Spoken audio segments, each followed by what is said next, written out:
Dude, thank you for coming on. Yeah, man. Thanks for having me. Really happy to have you here in the studio today. This is like my temple. I'm like my son who loves to show off his stuff. I'm like, and over here we have the amp wall, and over here this is my 44 ribbon microphone. Literally just got done telling you. Well, it is pretty freaking cool, man. It's like I don't know, like a wonderland in here. It's just all gear that you see at Guitar Center that you're like, I can't afford that. And here it is. I wanted to tell the story of how I met you. I had just moved to Nashville it was December 2017. You didn't have a kid yet, right? I did. You did? Yeah, He's yeah. 6 years old. Okay. Yeah, that's what I'm saying. Wow. He was 8 months old when we moved here. Oh my gosh. And that was December 2017. So it was 2018, I'm quite confident, is when I met you. Okay. And I was doing a couple sessions at a studio here in Nashville called Welcome to 1979. I just call it 1979. Yeah. And I had done a couple like assisting things, and then I engineered a couple sessions. It's an interesting spot over there because the control room's upstairs and the live room's downstairs, and it's kind of like an office that they use as a studio. So the booths are kind of like little offices that I'm sure had like a dude or on a phone smoking a cigar or something. Definitely in that building. And that slide. I loved the slide. Oh yeah, the slide. Yeah, there's some cool quirks about that place. But one of the sessions you were playing on as a session guitarist, and some of the players on that session were very young. Mm-hmm. How old were you in 2018? 5 years ago. 5 years ago? Okay, I guess I was 21. 21. I think. It was 20, yeah. Because I remember I have done a lot of sessions over the last 10 years, mostly out in LA. Yeah. In like big commercial rooms. So like I had worked with guys like Tim Pierce and just like Sean Hurley and Vinny Caliuta and insert name drop. But all these guys had been playing on records for 20, 30 years. Yeah. So you just see the same guys all the time. And then I moved here, and one of the first sessions, these young kids, it's a compliment. And you guys were so good and still had a lot of the qualities of a seasoned session player that are very important to have when you're doing that kind of work. So I wanted to ask you, when did you start getting into that? Yeah. Okay, so now that you're talking about that, I'm remembering back, because it was me, it was Kalen Berry, who was probably like 23, and then it was that kid Yates. That was he on tiny. keys? He was on keys. Yeah. Dude's insane. He Yeah. was like 15 or something. Yeah. 60. Oh my On the gosh. organ. Yeah, and so I mean, I think at least for me, like my dad and my brother were both studio musicians, Okay. and my dad used to take me into studio and when he would work in the studio all the time. Before I played or anything, it was just like, all right, So cool. taking the kid. Yeah, I mean, it was crazy. I mean, it's so funny when that's all that you've ever known. You're just like, yeah, we're going to the studio today. We're going to, oh, cool. I like this place because it has a PS2 and I can play Tekken. There's this place called Tombstone or I don't remember where it was, but I don't remember what it was called, but I just remember they had the best video games there. So I was always hoping every time my dad took me to a session that I'd go there. Yeah. But yeah, man. So, I mean, basically, the people that raised me were studio musicians, all my dad's friends. So, I don't know, like I feel really lucky in that it wasn't any, I mean, there's definitely a learning curve because there's so much weird stuff to playing in the studio. Like if you're used to listening to what your amp sounds like just in the room, then when someone mics it up and you listen to it in headphones, at least my first thought was always like, wow, this sounds like trash. Also, are we keeping this podcast clean? Whatever, yeah. Okay, cool. It's all good. Cool. Yeah. Yeah, man. I mean, so, and then also, I think at that point, I'd been doing studio guitar stuff for probably no, yeah, probably like 3 years off and on, and then I had stopped touring by then. So I was doing it full time for probably about a year, and yeah, Wait, so at 21, you had been doing sessions full time, and you had stopped touring. yeah, yeah, That's crazy. I mean that's amazing that you were able to tour at such a young age. And I mean, I was introduced to just everything inside of the industry after I was 20. Like I got my first job in a studio. Was I 20? I was 20 when I got hired there. Yeah, because I couldn't do alcohol runs. I was like the runner who, when they're like, "Oh, we need booze," I'm like, "I can't. I'm 20." But man, to be able to get into it so early and be around it growing up is so cool, man. yeah. No, I'm fucking lucky as hell. Like that becomes more apparent to me the longer that I'm in this. It's just like, whoa, because it's all I've ever known. Yeah. So when I hear other people's lives, I'm like, oh my gosh, like I was literally born into the industry. Very lucky. That's amazing. Yeah. How did you like doing that? That's the funny part is I feel like now I'm moving past a lot of jadedness that kind of comes with, because I mean, you've met studio musicians, like, or people that are in the music industry. It's a very jaded group, and it's cool. I mean,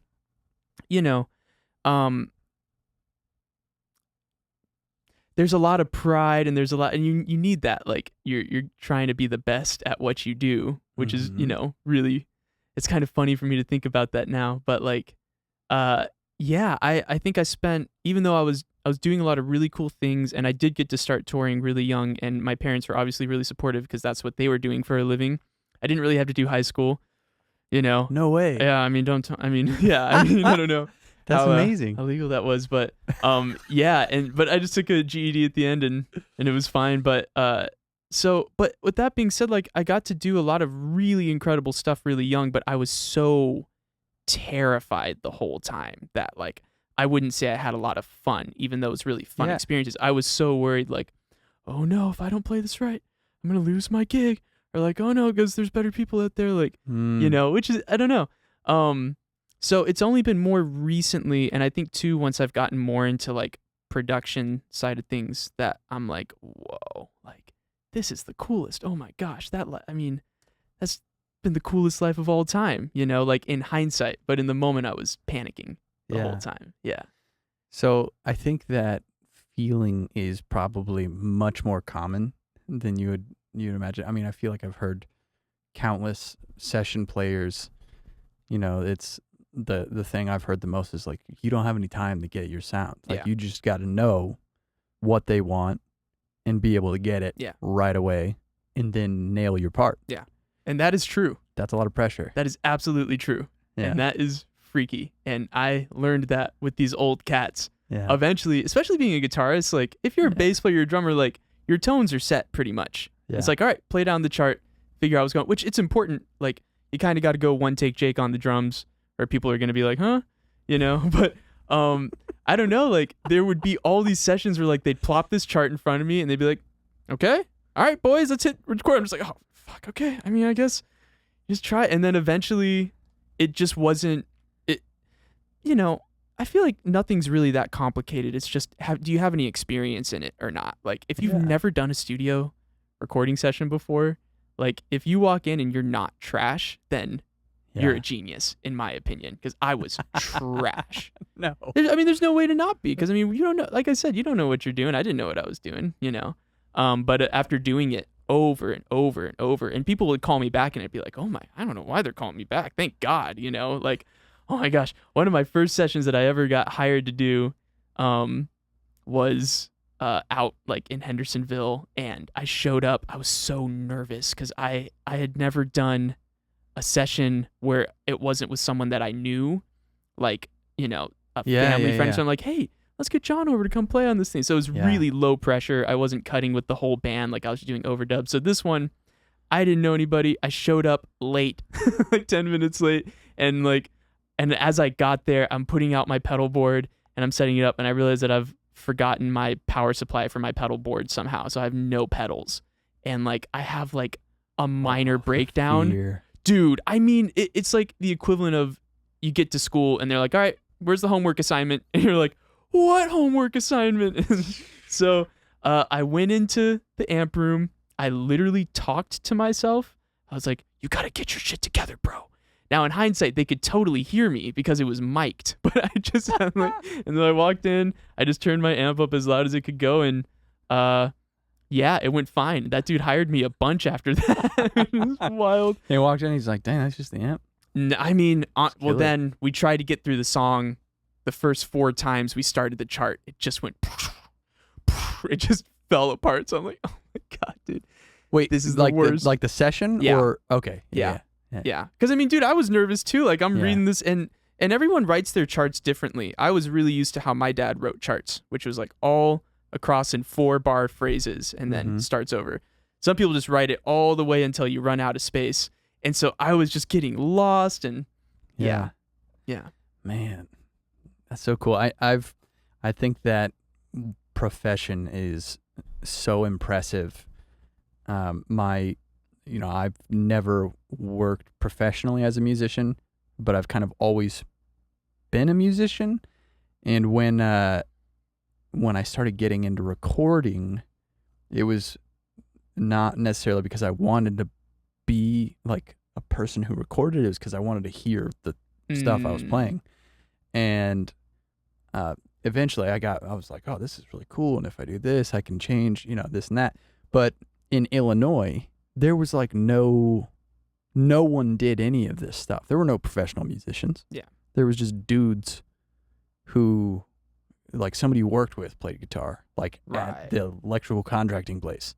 Just people You're like, oh, dude, you have a guitar? Or you have an amp? Can we use that amp?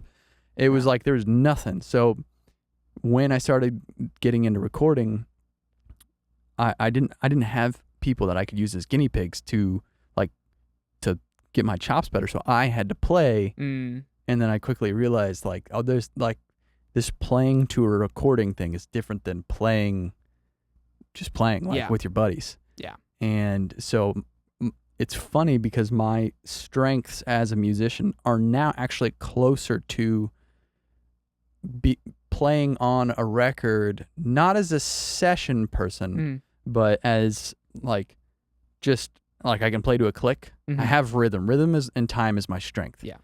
And then also sort of, later I went and because of the experience out in LA, I just watched session cats and real producers and real, the whole thing come together and learn from that sort of like, oh, okay, is like the big picture of the song being fed and are all the needs being met for that, and sort of knowing like where to reach to fill those voids and stuff. But I've always loved, like, as an engineer, you get everything prepped and sounds as close as you can get them, and then somebody just sits down and they plug in their pedal board and they start playing, and you're tracking the song and you're like, I'm a genius.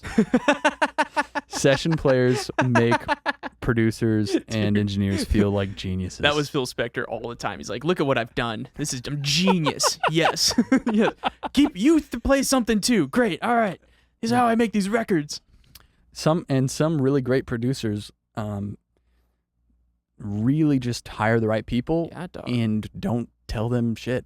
They put them in the room and they go, here's the demo. What do you think? Cool, let's do that. Yeah. And then they put it together, and then you hear it, and then you can give maybe some direction or some notes if it's necessary. Yeah.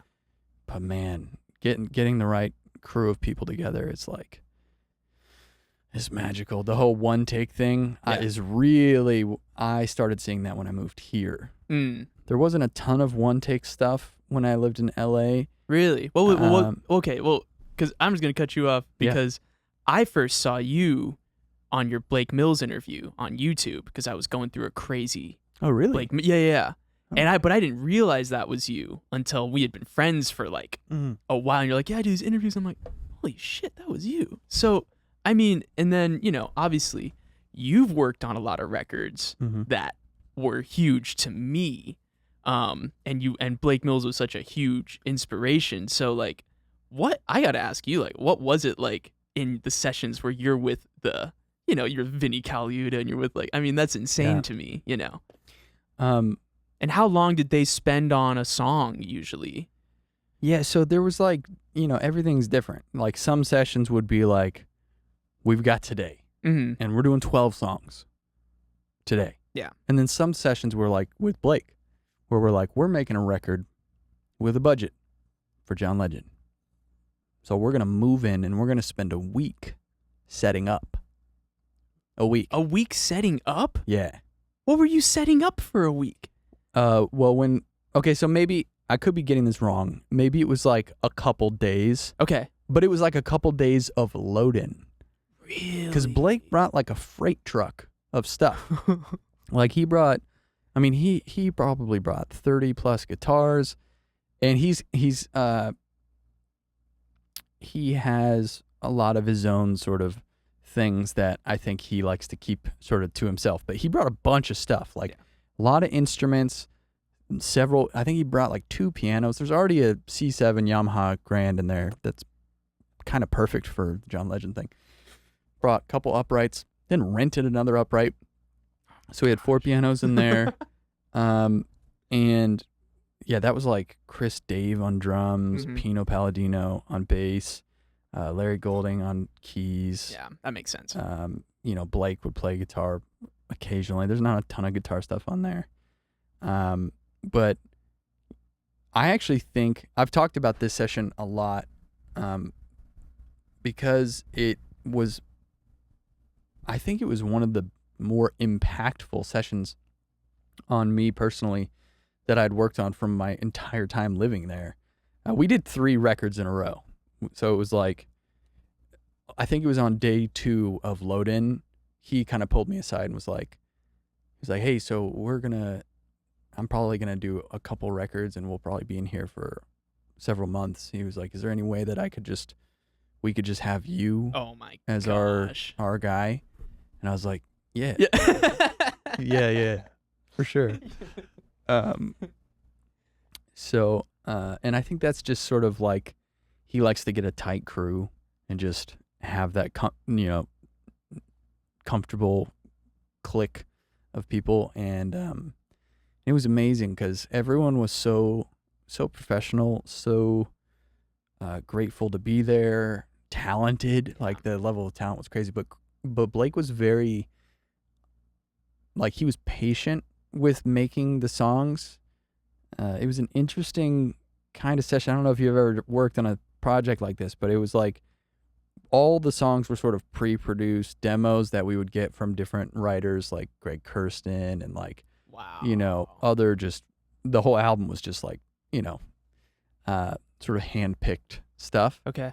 And then John hired Blake to sort of bring Blake's perspective to these songs and direction. And then I think Blake picked the players. I think John Legend's wife was pregnant, so he wasn't there very much at all.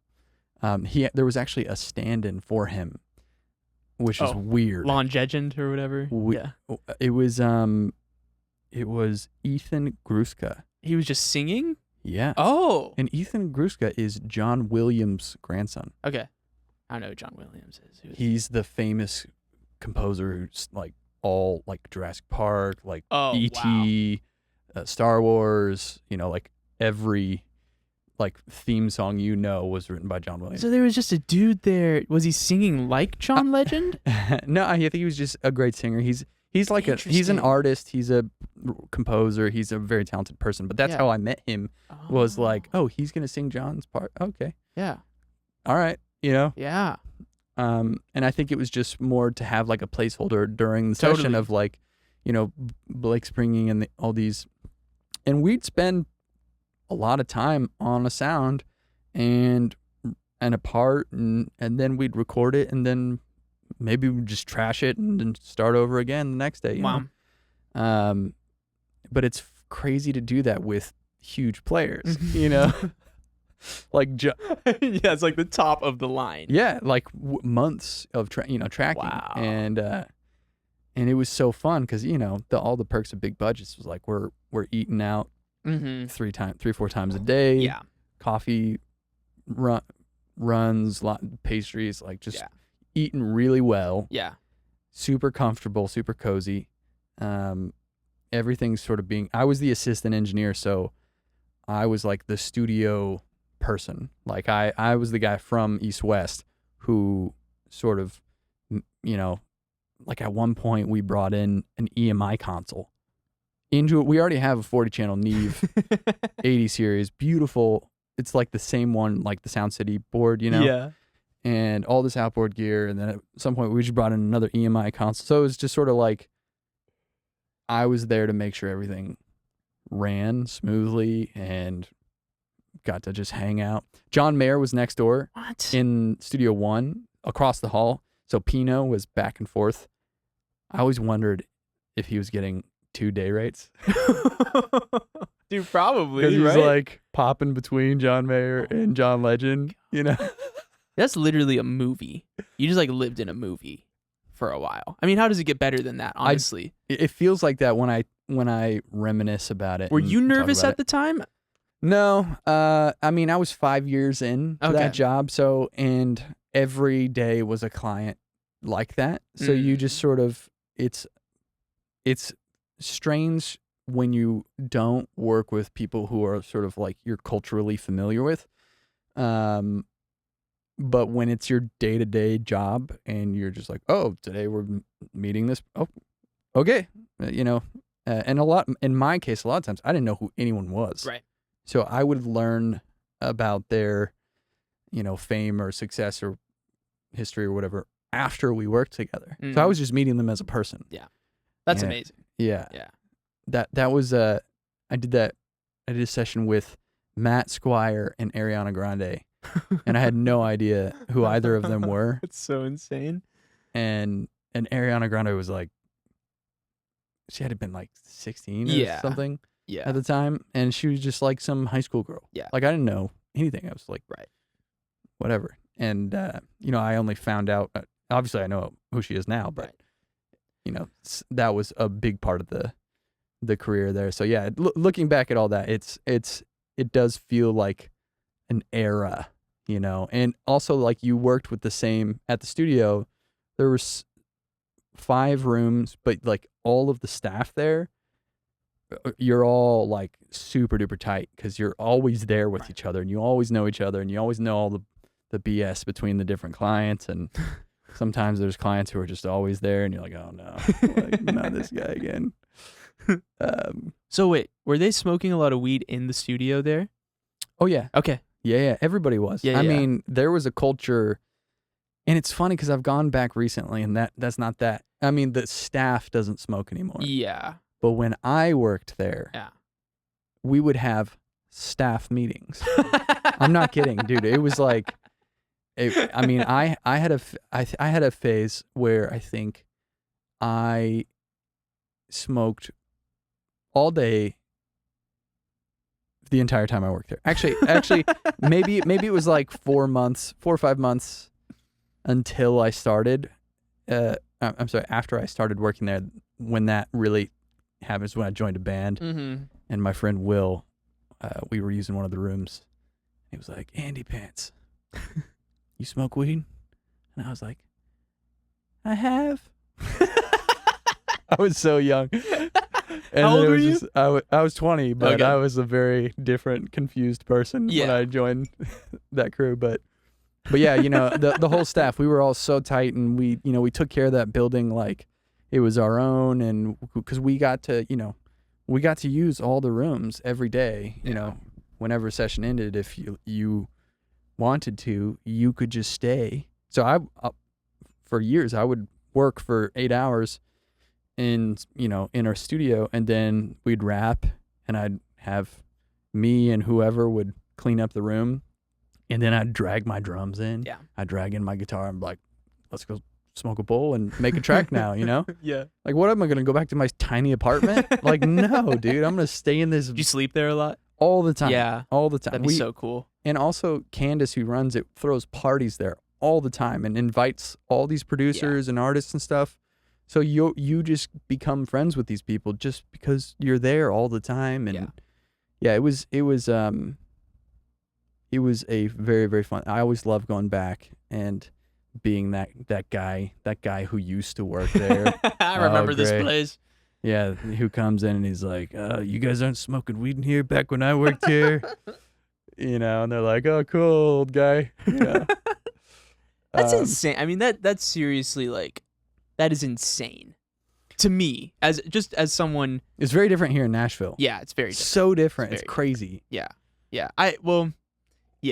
That's. I just can't believe that's just such a crazy experience to work with all those guys, because those are the guys. Yeah. Yeah.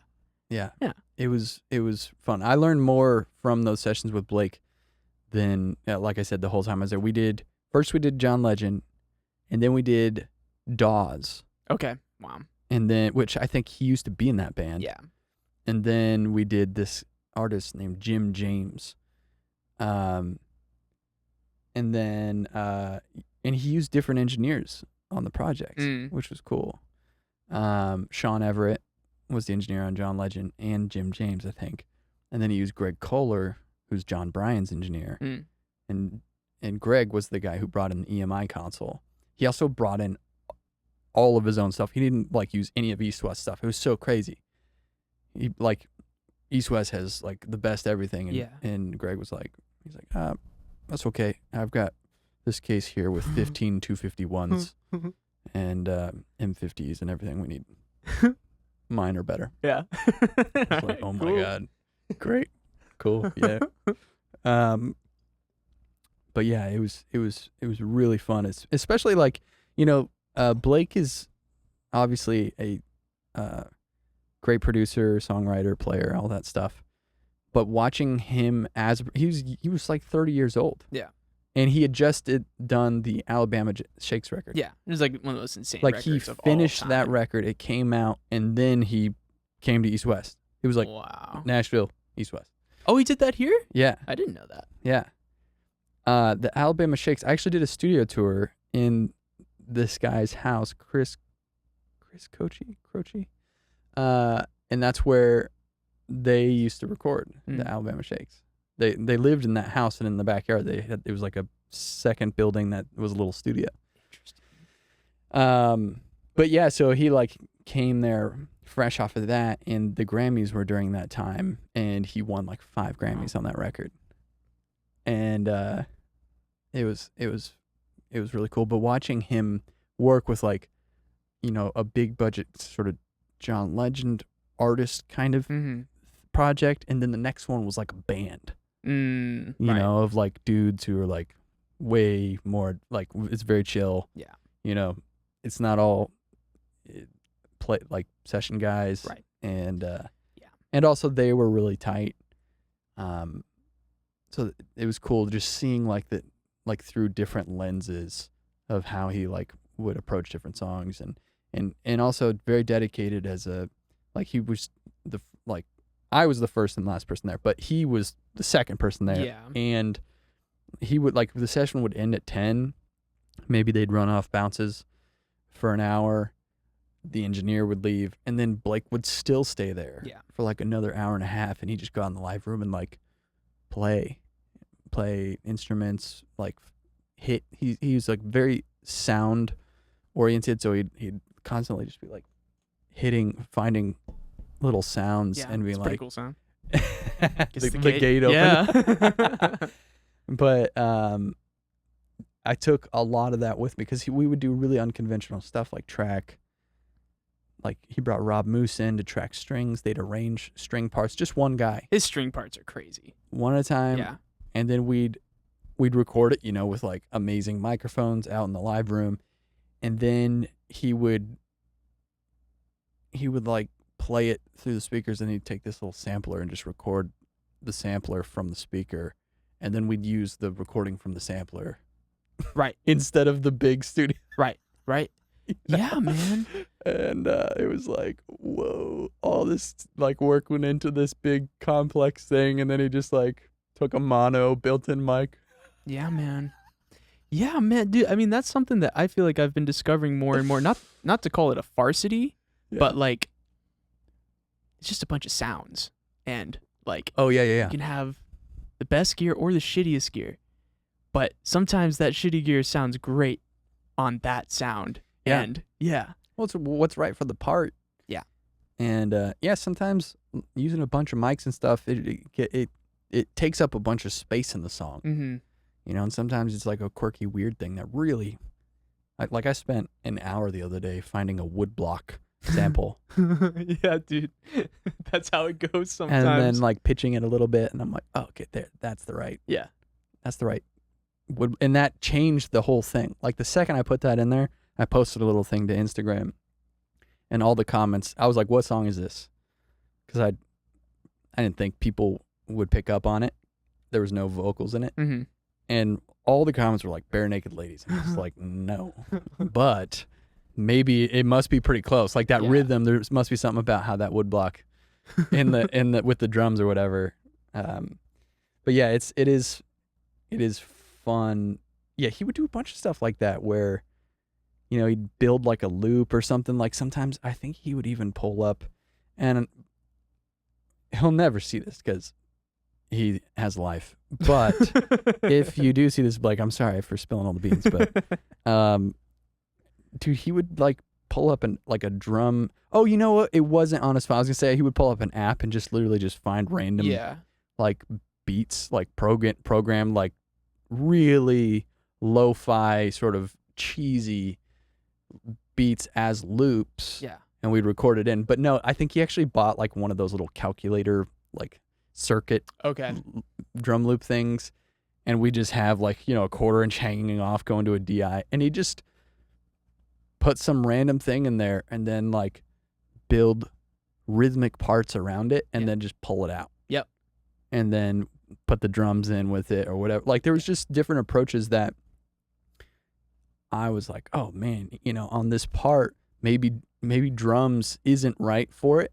But what we did is we just took a floor tom and put a bunch of blankets on it and then put an acoustic contact mic on it. Yeah. And then ran that through a distortion pedal. Yep. And then just played it with a mallet, like, Right.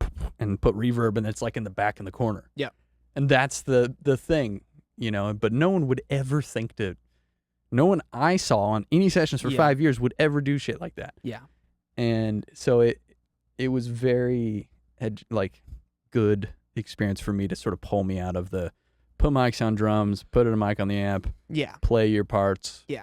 go on to the next one. It was super creative. That was something I kind of had to move out of too, because coming out of, getting into production from just being a musician for so long and then being like doing a little bit of the studio work, there's all these kind of like rules that have been placed there.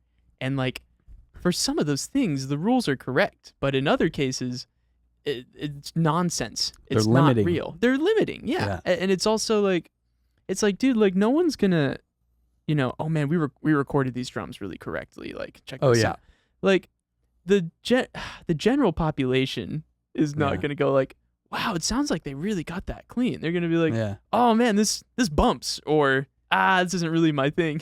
Yeah. Just like, it's so funny, like all the filters that are in the music industry versus who we're making the stuff for, and then they have like 2 filters, which is yeah. I like it. I don't really like it. Yeah. And that's something that it's like, that's the producer's role, I think, in many ways. Like now being a producer has changed so much because now we have computers and we can program stuff, and it's so easy. But like the guys like Rick Rubin and the guys that were the early producers, especially, I mean, I love Rick Rubin. Like he doesn't play anything. He doesn't do anything, and he's open about it. Like, I don't know, but he's got like these, and he knows, I mean, obviously he freaking knows, like, I know if I like it. I know if I like it. Yeah. And that's like, I mean, you know, I mean that all just hits me when you're talking about, Blake using all these kind of trashy sounds, but then that's the thing. It's like, well, it's cool, Yeah, man. Yeah. So fun. So now you're doing more production, right? Mm-hmm. Pretty much. And co-writing? Yeah. All production and co-writing. When did you sort of decide to switch from the studio session playing into production, and what was that transition like? Okay.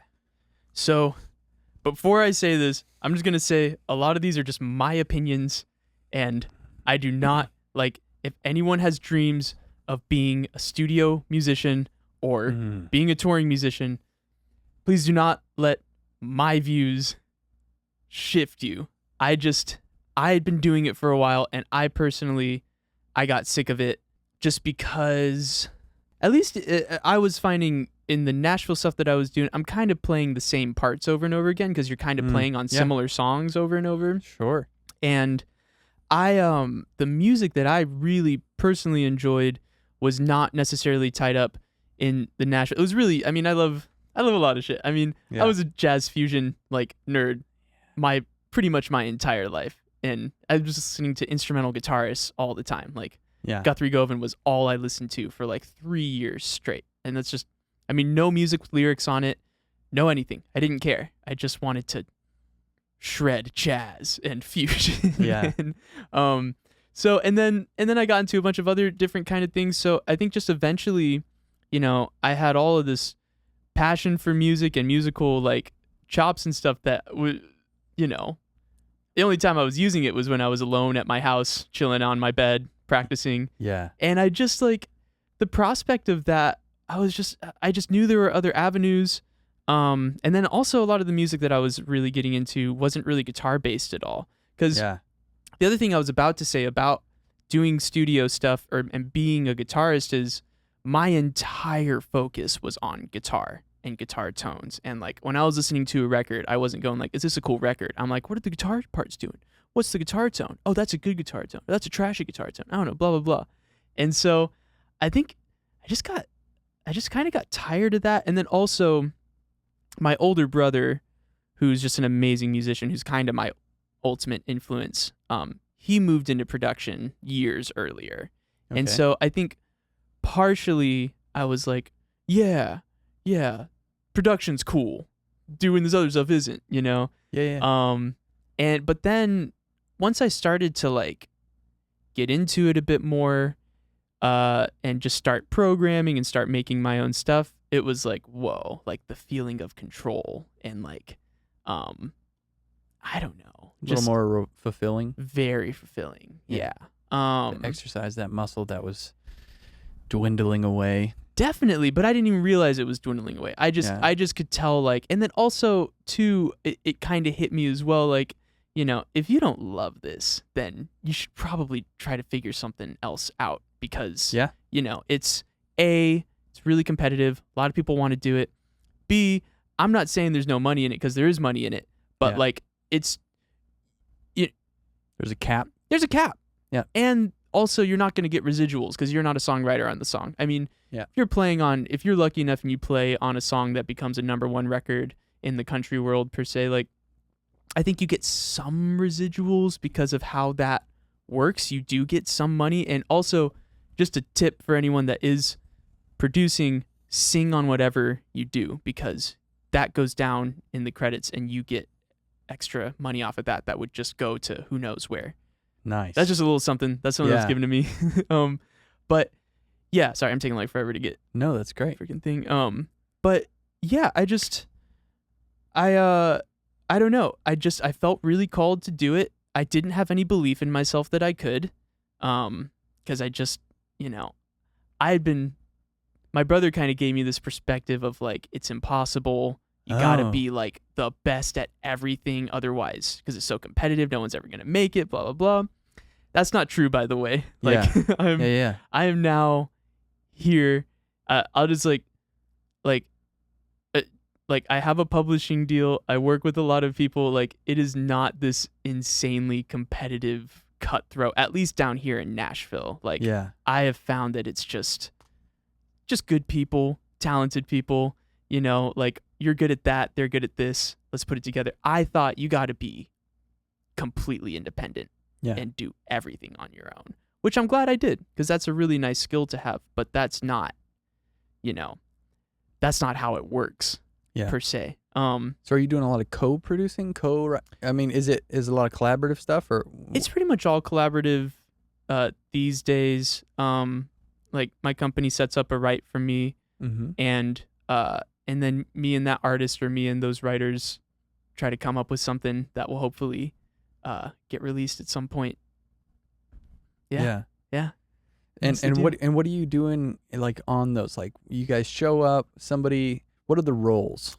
So that's kind of the interesting thing. Like the roles are pretty undefined, and that's both what's Cool. really fun and then can also be really anxiety ridden about it. Because I'll also say this will probably be like a theme running through everything that I talk about. Like I've had a shit ton of anxiety throughout the process. Like, and of the production side of things. Just in moving through, it's all, you're working with people, and I guess I've had social anxiety for a long time. So just that's added in. And then, you're writing a song, which is like inherently kind of not personal. It's personal. I would also say stupid, like not stupid in a bad way, but stupid like you're throwing out a bunch of stuff to try to get somewhere. So like you'll throw out lyrics that are like, oh my gosh, this is so dumb, but hopefully it's gonna get somewhere, know. And that's been really cool too. Some of these amazing lyricists, like they're just saying words. Like they'll throw out a line sometime, I'm like, what is that? And then the line like will morph, and you're like, oh wow, like but you got to be willing to be stupid, and you got to be willing to put yourself out there, which is that's quite an exercise for sure. That is. But yeah, I mean, that's mainly. I mean, some days like I'm doing a lot more of the songwriting piece. Other days there's a really great lyricist and a really talented artist, and all I have to do is just put together a track, record the vocal, and send a demo. And those days are pretty fun. Record their vocal, like the singer. Now how is that? There's an artist in the room too, and then is there like a lyricist that's separate from the artist? Are those called top liners? They top liners, lyricists. Do they sing too, or are they kind of like? Some of them. There's some that are literally they're just there for lyrics. Oh, isn't that wild? That's so cool. It's really cool. It's pretty helpful. Yeah. Because I'm not a big dude. I don't think about lyrics. Man, that is my greatest weakness. Where like even as a listener, I've never paid attention to the lyrics. Bro. And my wife is the exact opposite. She sings and she writes, and the way she even comprehends music is like the song are the words, and only the words.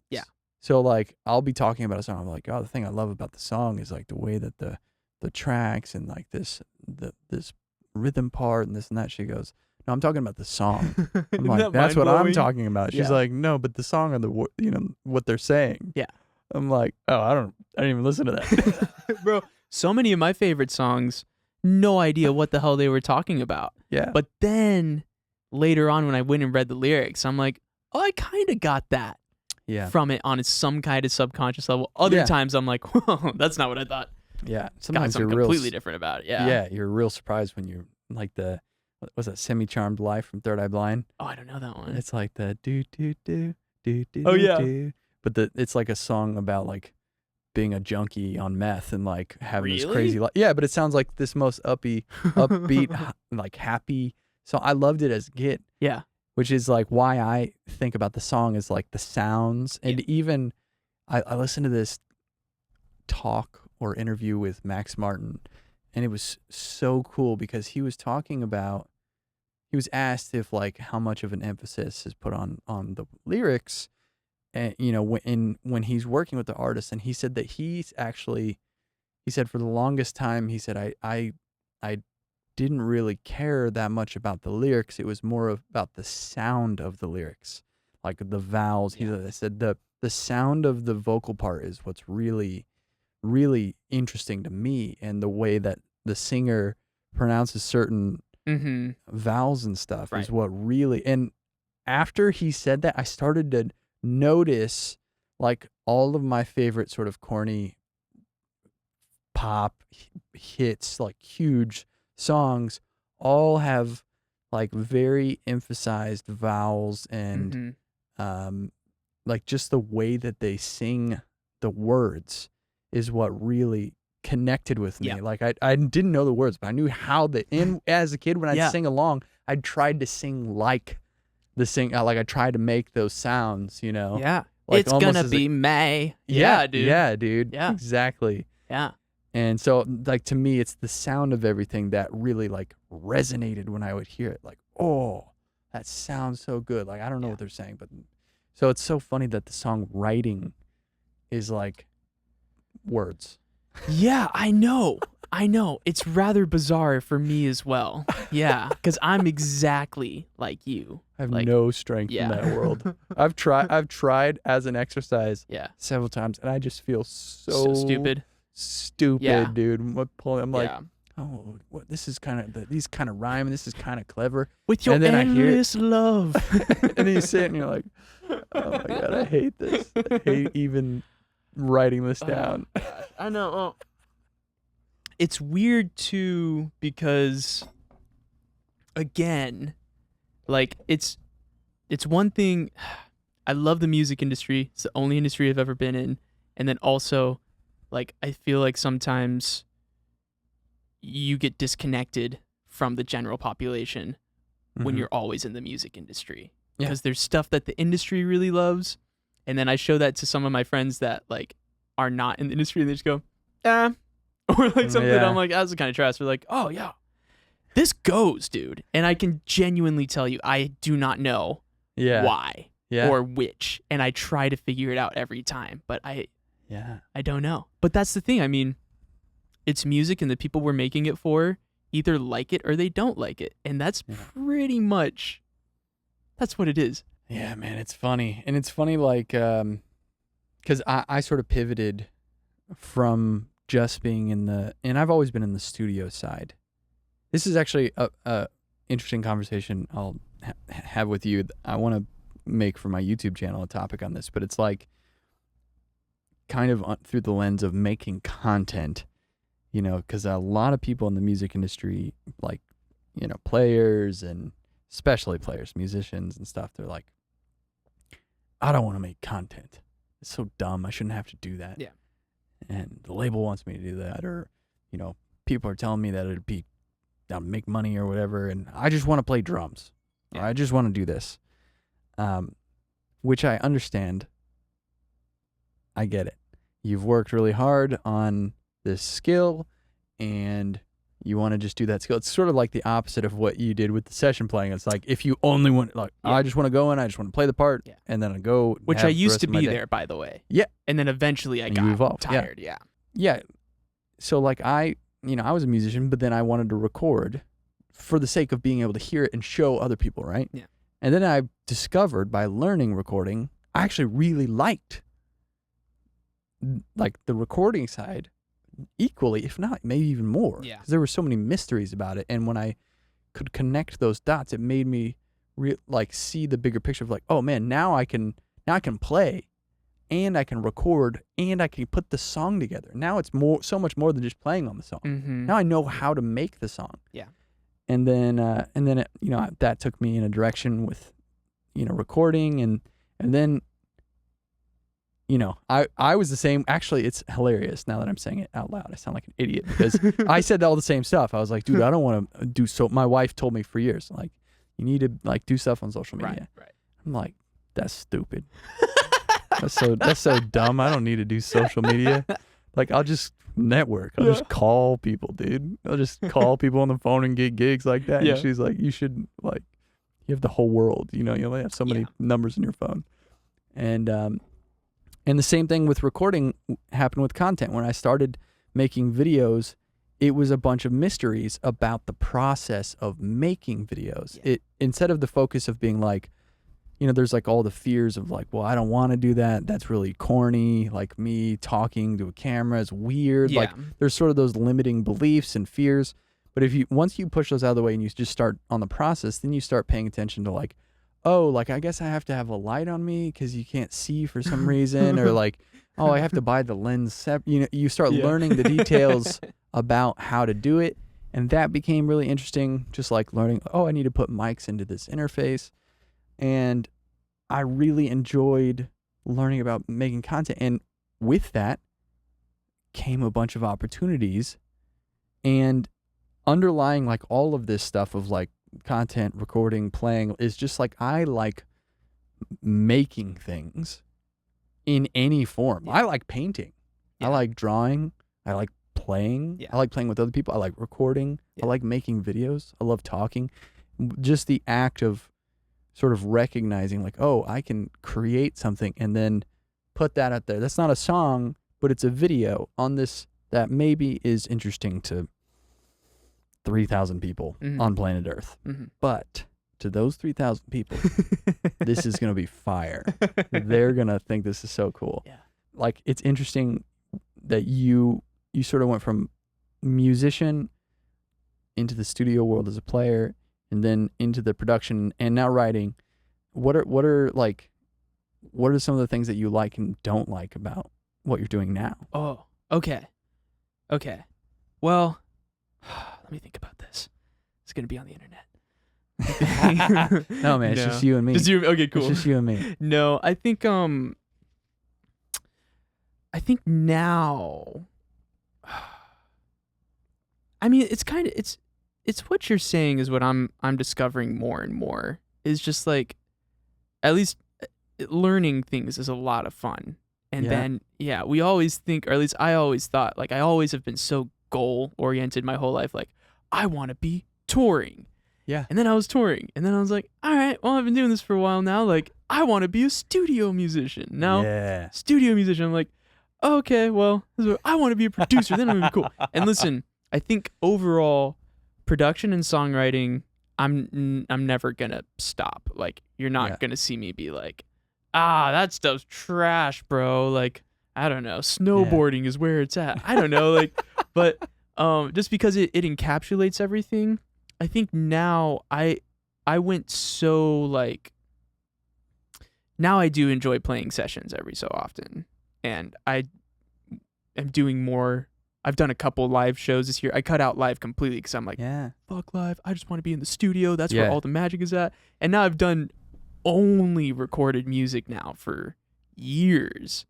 That now I'm like, dang, I kind of want to like go do some stuff with other people in front of other people. And, so that's kind of like, I really don't have any complaints in what I'm doing now, besides like that there's other aspects of me now that I want to start going and revisiting again. And then also, I want to start doing more stuff on the internet just because it seems like a lot of fun. To an extent. I mean, obviously, I know there's a shit ton of work that goes into it, but just the idea for me to like make something and then put it out there and see if people like it. And then also, it's so cool that so many connections are just made over Instagram now. Like a lot of these big collaborations, they just DM'd each other because this guy liked. Yeah, I mean, it's really that simple. I mean, that's all. In many ways, back in the day, I feel like you were trying to find companies and trying to find these things, A, because they had backing, and B, because they had connections. And connections that you literally, unless you, knew somebody's cousin or you happened to run into said artist, you don't have any of their contact information. Well, now you do. I mean, you have everybody's contact information, and people respond more to DMs on Instagram than they do to text, or at least I do, Yeah. So that's kind of like, that's where I'm feeling a bit more of a push now. And I guess I'm just feeling a bit more a push to just be present in my life and have music be a part of my life as opposed to the whole thing. Yeah. My life is music. Because that's a small life. And that's been my life, But yeah, and that's been pretty gratifying. And, I think too now when I play sessions, I'm not nervous at all. And when I play live shows, I'm not nervous at all. Which is really cool because not to say that I looked back and I realized it wasn't as big of a deal, but yeah, I looked back and it wasn't as big of a deal as I was making it. I was making it this big. Like, oh my gosh, like it all It's all riding on this one moment. And now it's like, man, that seems like a lot of fun. That's kind of what I was saying sort of in the very beginning of the podcast. Like, I'm overcoming a lot of jadedness that was keeping me from enjoying these really cool things that I've gotten to do. But yeah, man, I would say now I'm realizing the only thing that I'm now feeling in my current work situation that I want to change is I got really into making a lot of stuff.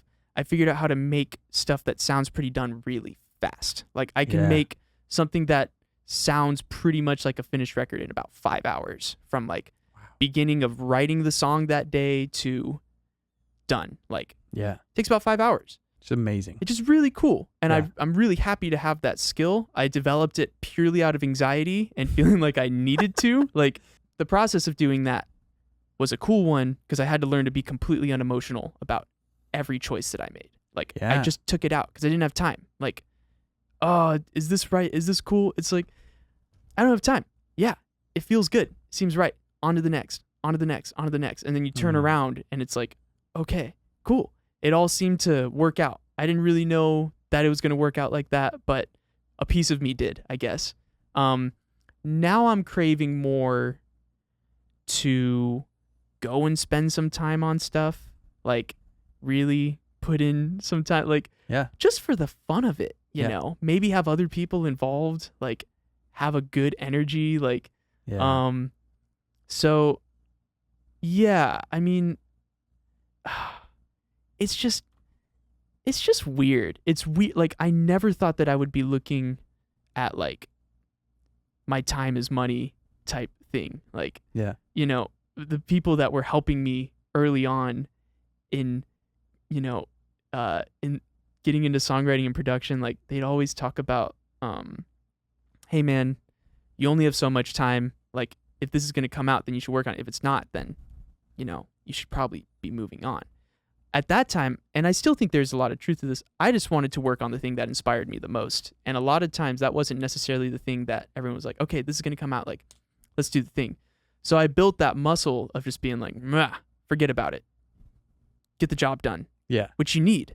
Yeah. I think that's an important muscle to have. But now I've lived in that for so long, I'm just starting to want to, like, go in with certain artists and really spend some time and really try some stuff out, and not just because, you know, there's a little bit of a pressure that I probably put on myself, but it's also kind of there. It's like, get the cut, you know? You're with the person, we set it up, get the cut. Yeah. And, you know, it feels good to get the cut, and it's important too, but sometimes, like, I don't know, like, if that's all you're doing, then you're not really, it's just a balance thing. Cause like sometimes, cause I did try over this last Christmas, I had this big idea. I'm like, oh my gosh, I'm going to make this record during this time and I'm going to use all live instruments. And I felt like, I mean, the inspiration just shot through my body. I'm like, oh my gosh, this is it. I see visions. This is what I should do. And I was really emotionally attached to a lot, which felt great. And then after a while, I got like 2 songs kind of done. Not really. They still need probably 10 hours each. And I'm like, fuck, I'm exhausted. Like, I'd rather just go do some stuff with other people that isn't that deep, you know, like, and just, I don't know. Yeah. Yeah. It's funny you said balance. I feel like as I get older, I'm becoming so much more of a hippie. Yeah. And happens. You know, it's like a interesting, I'm going to use a fun word, intersection of being like dad, family man, and then work, and then sort of like, you know, there's like health and like this, trying to balance everything and make sure that I'm not doing too much of one thing. Like when you're saying like focus, the one thing is playing, or the one thing is like being really fast, and like you're trying to get the cut or get the song done, and that's all encompassing of music. That's not gonna be a sustainable or fulfilling or rewarding or anything. It's just gonna be annoying after a certain amount of time. And I don't know if it's ADD or what you want to call it with me, but it's like I have to be doing a bunch of different things kind of all the time to be in balance. Yeah. Because there's so many things I love doing that have nothing to do with music, that have nothing to do with making content or videos, and I need to do them. It gives me that balance where I miss music and I miss, I have an idea for video, or I have an idea that I think is going to be really cool that I want to do because I'm not doing it. And then when I'm doing it, making sure that I'm not doing, it's great. I have a daily planner there. I don't use it like dogmatically, but sometimes what I'll do is I'll try to think of like all of the things that I want to do over the next couple of weeks, or sort of like big picture things, and then sort of like, all right, well, here's the small things that feed into that I want to do. And then like, okay, well, this is 10 times what I'm currently doing. How do I do that? And not go crazy and still maintain spending time with my wife and kid, and still maintain paying bills and hopefully bringing in far more money, and still like not compromising on the quality of what I'm doing, just being smarter about it, which has led to me like now I wake up very, very early, and which means I go to bed early, but I'm getting good rest, like real good rest. I've never cared about that kind of stuff, especially when I was out in LA. I just never slept. I was smoking a lot. I was playing shows. I was at the studio for 16 plus hours a day. I was not eating. Didn't have a super healthy lifestyle. And now I have a super healthy lifestyle. And I'm able to do that. And I'm able to spend time with my family. And I'm able to work. Like, it's kind of nuts how much. And I love, like, to me, the most satisfying thing is feeling like I'm being productive. Like, not in sort of like I have to do all this work, but like, cool, I wanted to do it and I did it. And I only spent 30 minutes a day for 4 days doing it. I just thought about it and I said, okay, well, if I spend 4 hours on this, I'm going to not like it. But if I just do 30 minutes of this a day for a week, then it's like, okay, I only have 30 minutes. Like, cool. What are the things that I need to do after 30 minutes is up? Like, okay, now I got to move on to, in my world, it's like, okay, now I got to move on to thumbnails. Yeah. And so I take my kid's iPad and I'm like, during thumbnail time, I literally just take my kid's iPad. I sit in one of these chairs and I take that time to learn something new. So I'll look up a podcast or I'll look up a YouTube video that I can have on the background, and I'll spend 30 minutes learning about putting together courses, I'm listening to Pat Flynn talk about building a niche course, whatever, while I'm making a thumbnail of them, with the amp in the background or whatever. And it's kind of like it feels like just a break from whatever the previous 30 minutes was, but I'm still crossing off like, cool, now I have thumbnails done for the next 2 weeks of stuff. And I just spent 30 minutes and I listened to a podcast. Yeah. That was actual productive work. Now I need to schedule Johnny to come by so we can do this podcast. Let's call him. It's 9 a.m. It's not too early, is it?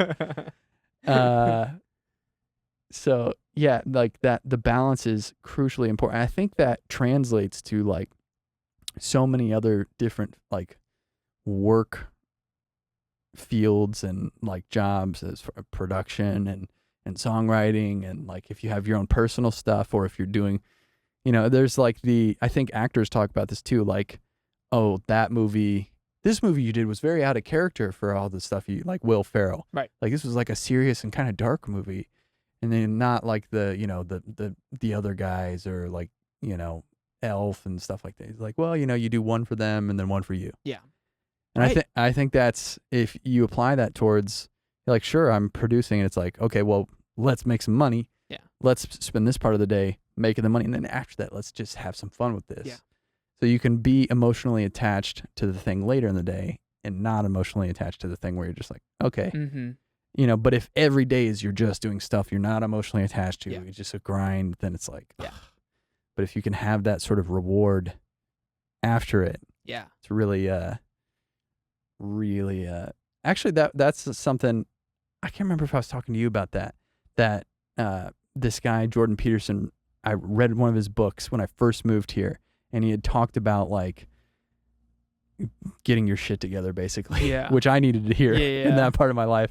And it was like, you start very, very simple and like get your day in order and like do something that you know you should do and need to do. And then when you're done for 15 minutes, like reward yourself, play video games, whatever your thing is that you feel like makes you reward that work, do that for 15 minutes. Yeah. And then go do another thing. You know, and it's like that's to me how I think about my work, which now I love every second. Like this is a joke that this is like we're working right now. This is a joke. It's so fun. like I get to hang out with people I admire and I love talking with, and it's like a part of my day, and it's amazing. And you know, I used to look at, you know, because I looked at it as whatever I thought it would be in my head without doing it, which is really stupid. But a lot of people do that with a lot of stuff. Spent most of my life doing that. Yeah.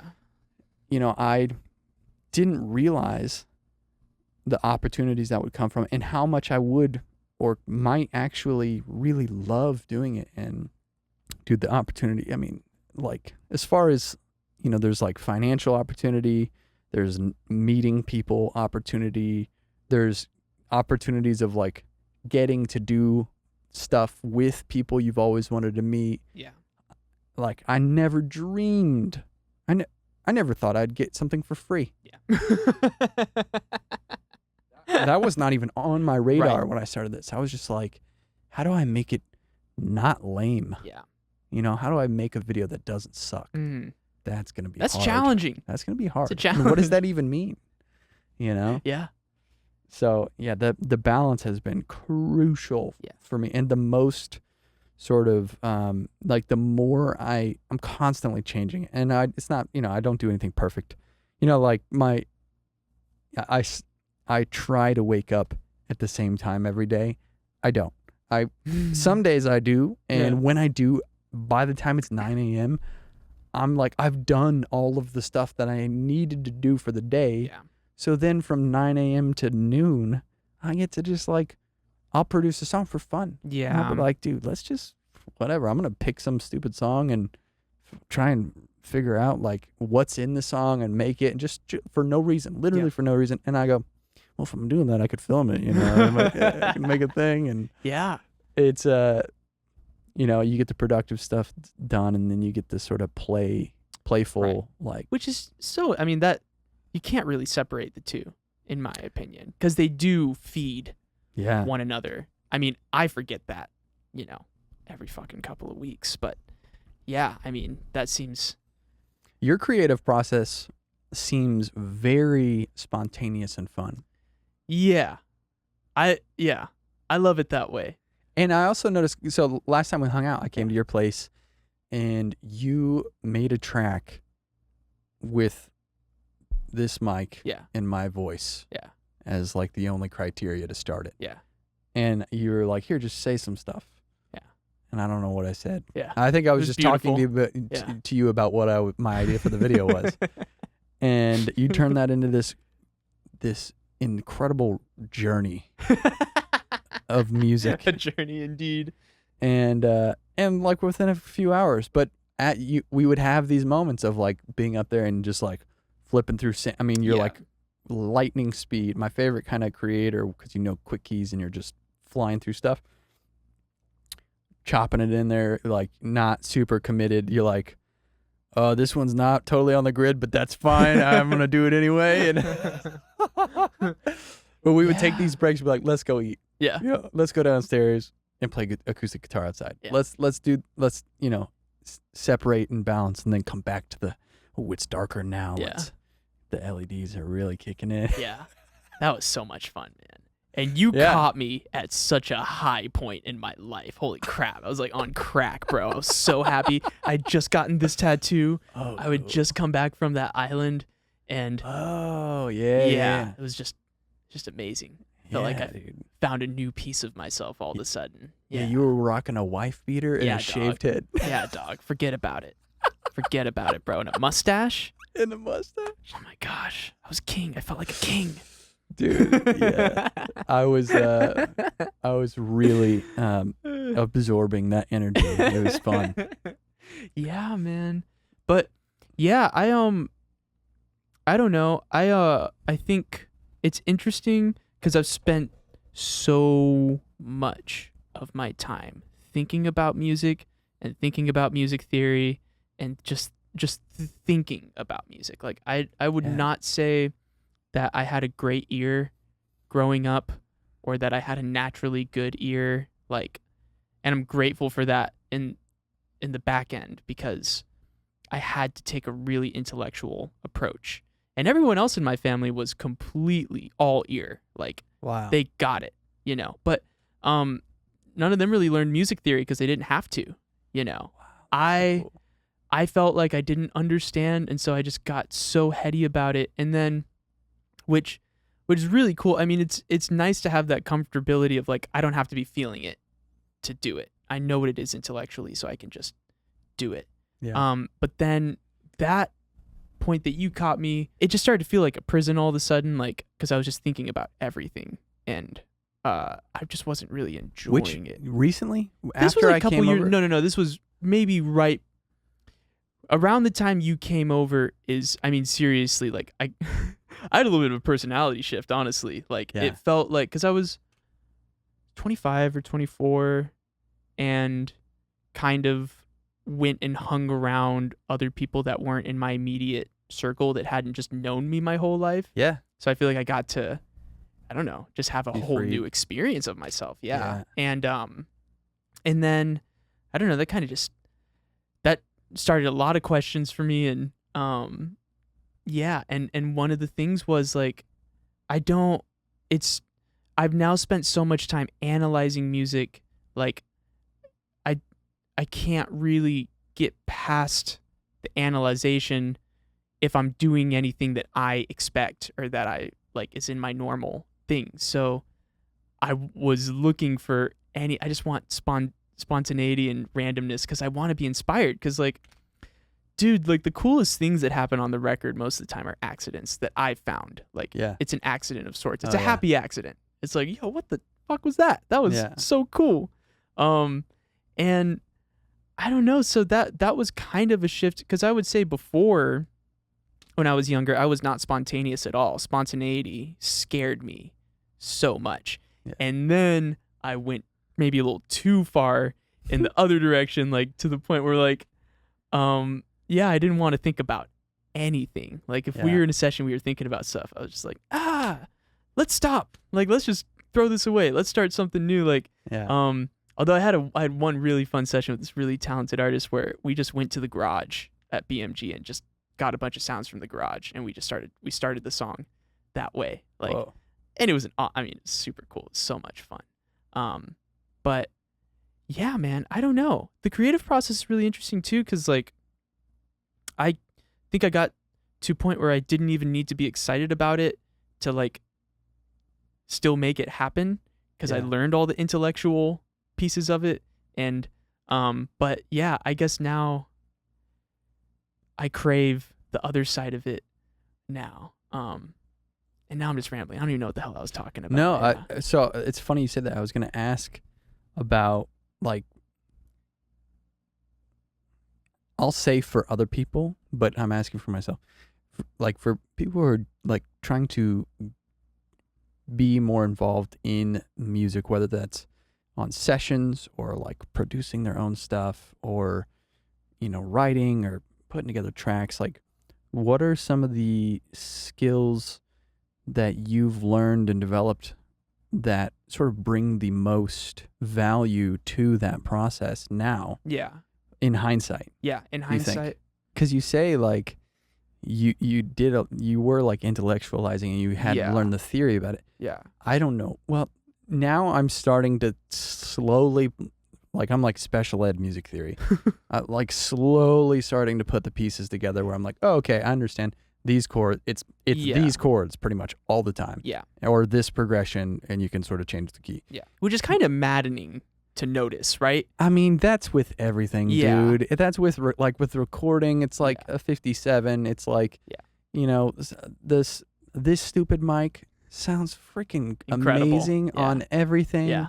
It's $400. You know, Yeah. I've got I have look at all those mics sitting up there. Yeah. That are shiny and cool. Yep. I always wind up using the same one. Yeah. And I'm like, man, I have all these great, like with speaker, like with gear, it's the same with gear. It's the same with like, man, you know what works? The thing that always works. Mm-hmm. Really does come down to sort of the song, the progression behind it. I think the thing with progressions and with like, people who are in the music industry and then just regular people who listen to music is sort of that familiarity. Yeah.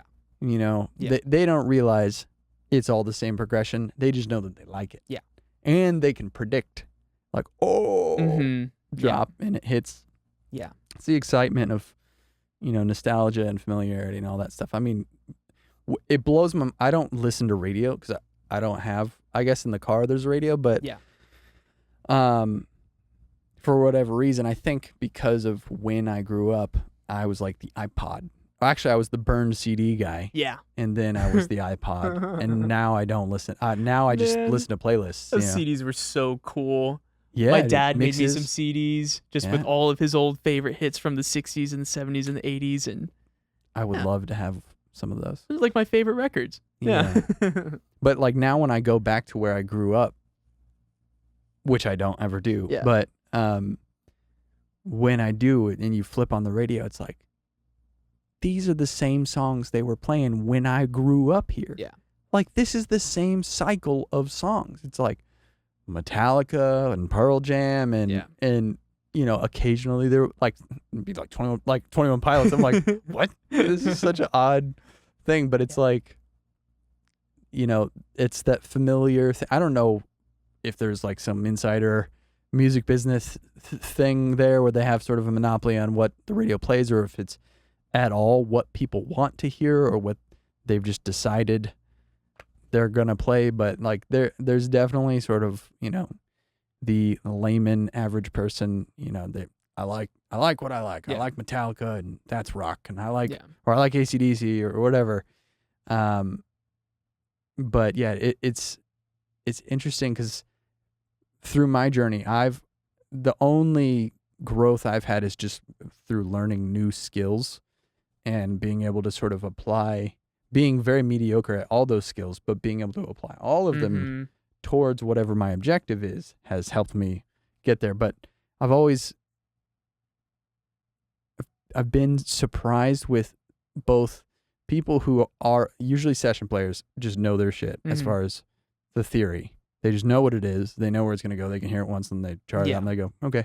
Yeah. And because they're doing that every day. And then there are some guys I know who are insanely successful. They've been musicians and then producers, and now they're like in the scoring world. Yeah. And they're scoring like all these complex and amazing, like big movies and TV series and shows and stuff.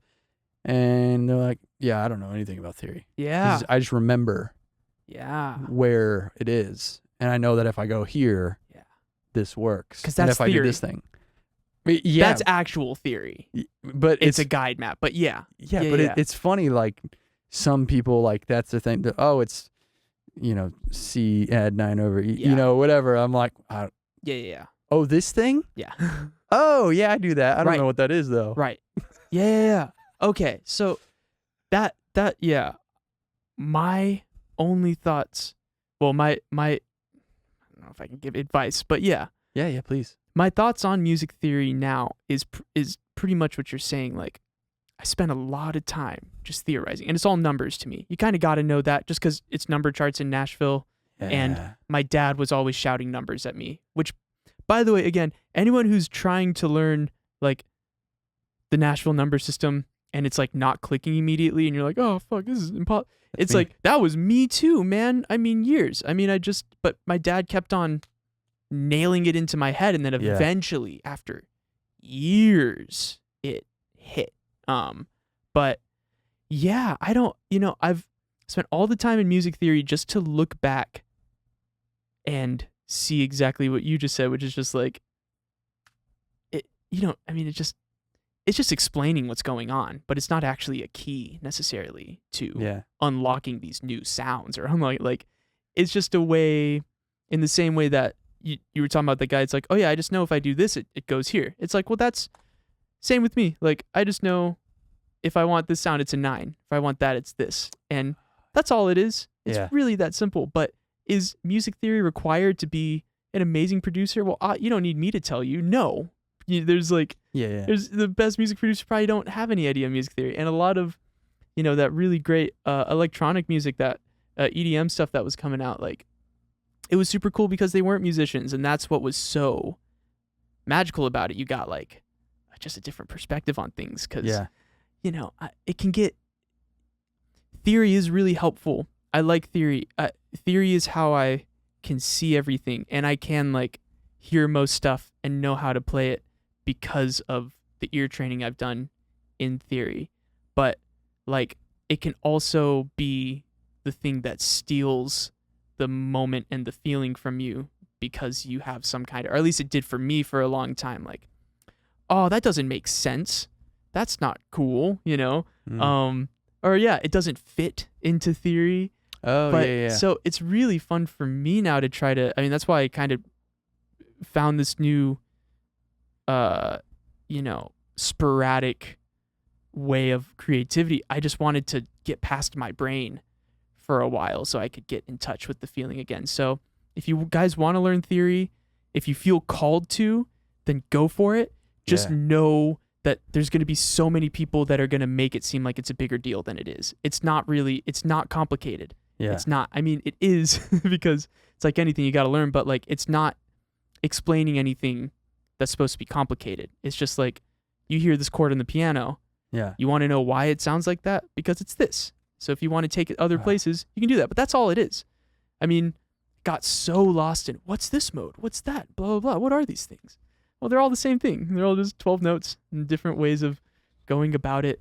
So if you feel really called to, I would highly suggest it because it can be really helpful. And if you don't feel called to, I would say like, there's no need to if you are making stuff that you like. If you're looking for new sounds and you think that that's going to be what's going to get you there, then great. But, as someone who spent the majority of my life thinking about music theory, I've come to the other side to be like, it's not remotely necessary per se to make stuff that you enjoy and to get that feeling that you're looking for. And a lot of my favorite songwriters and favorite producers do not think about it in those terms. But that was the house that I was raised in, and I'm really happy that that's how it was because I feel like I get to dabble in both worlds now.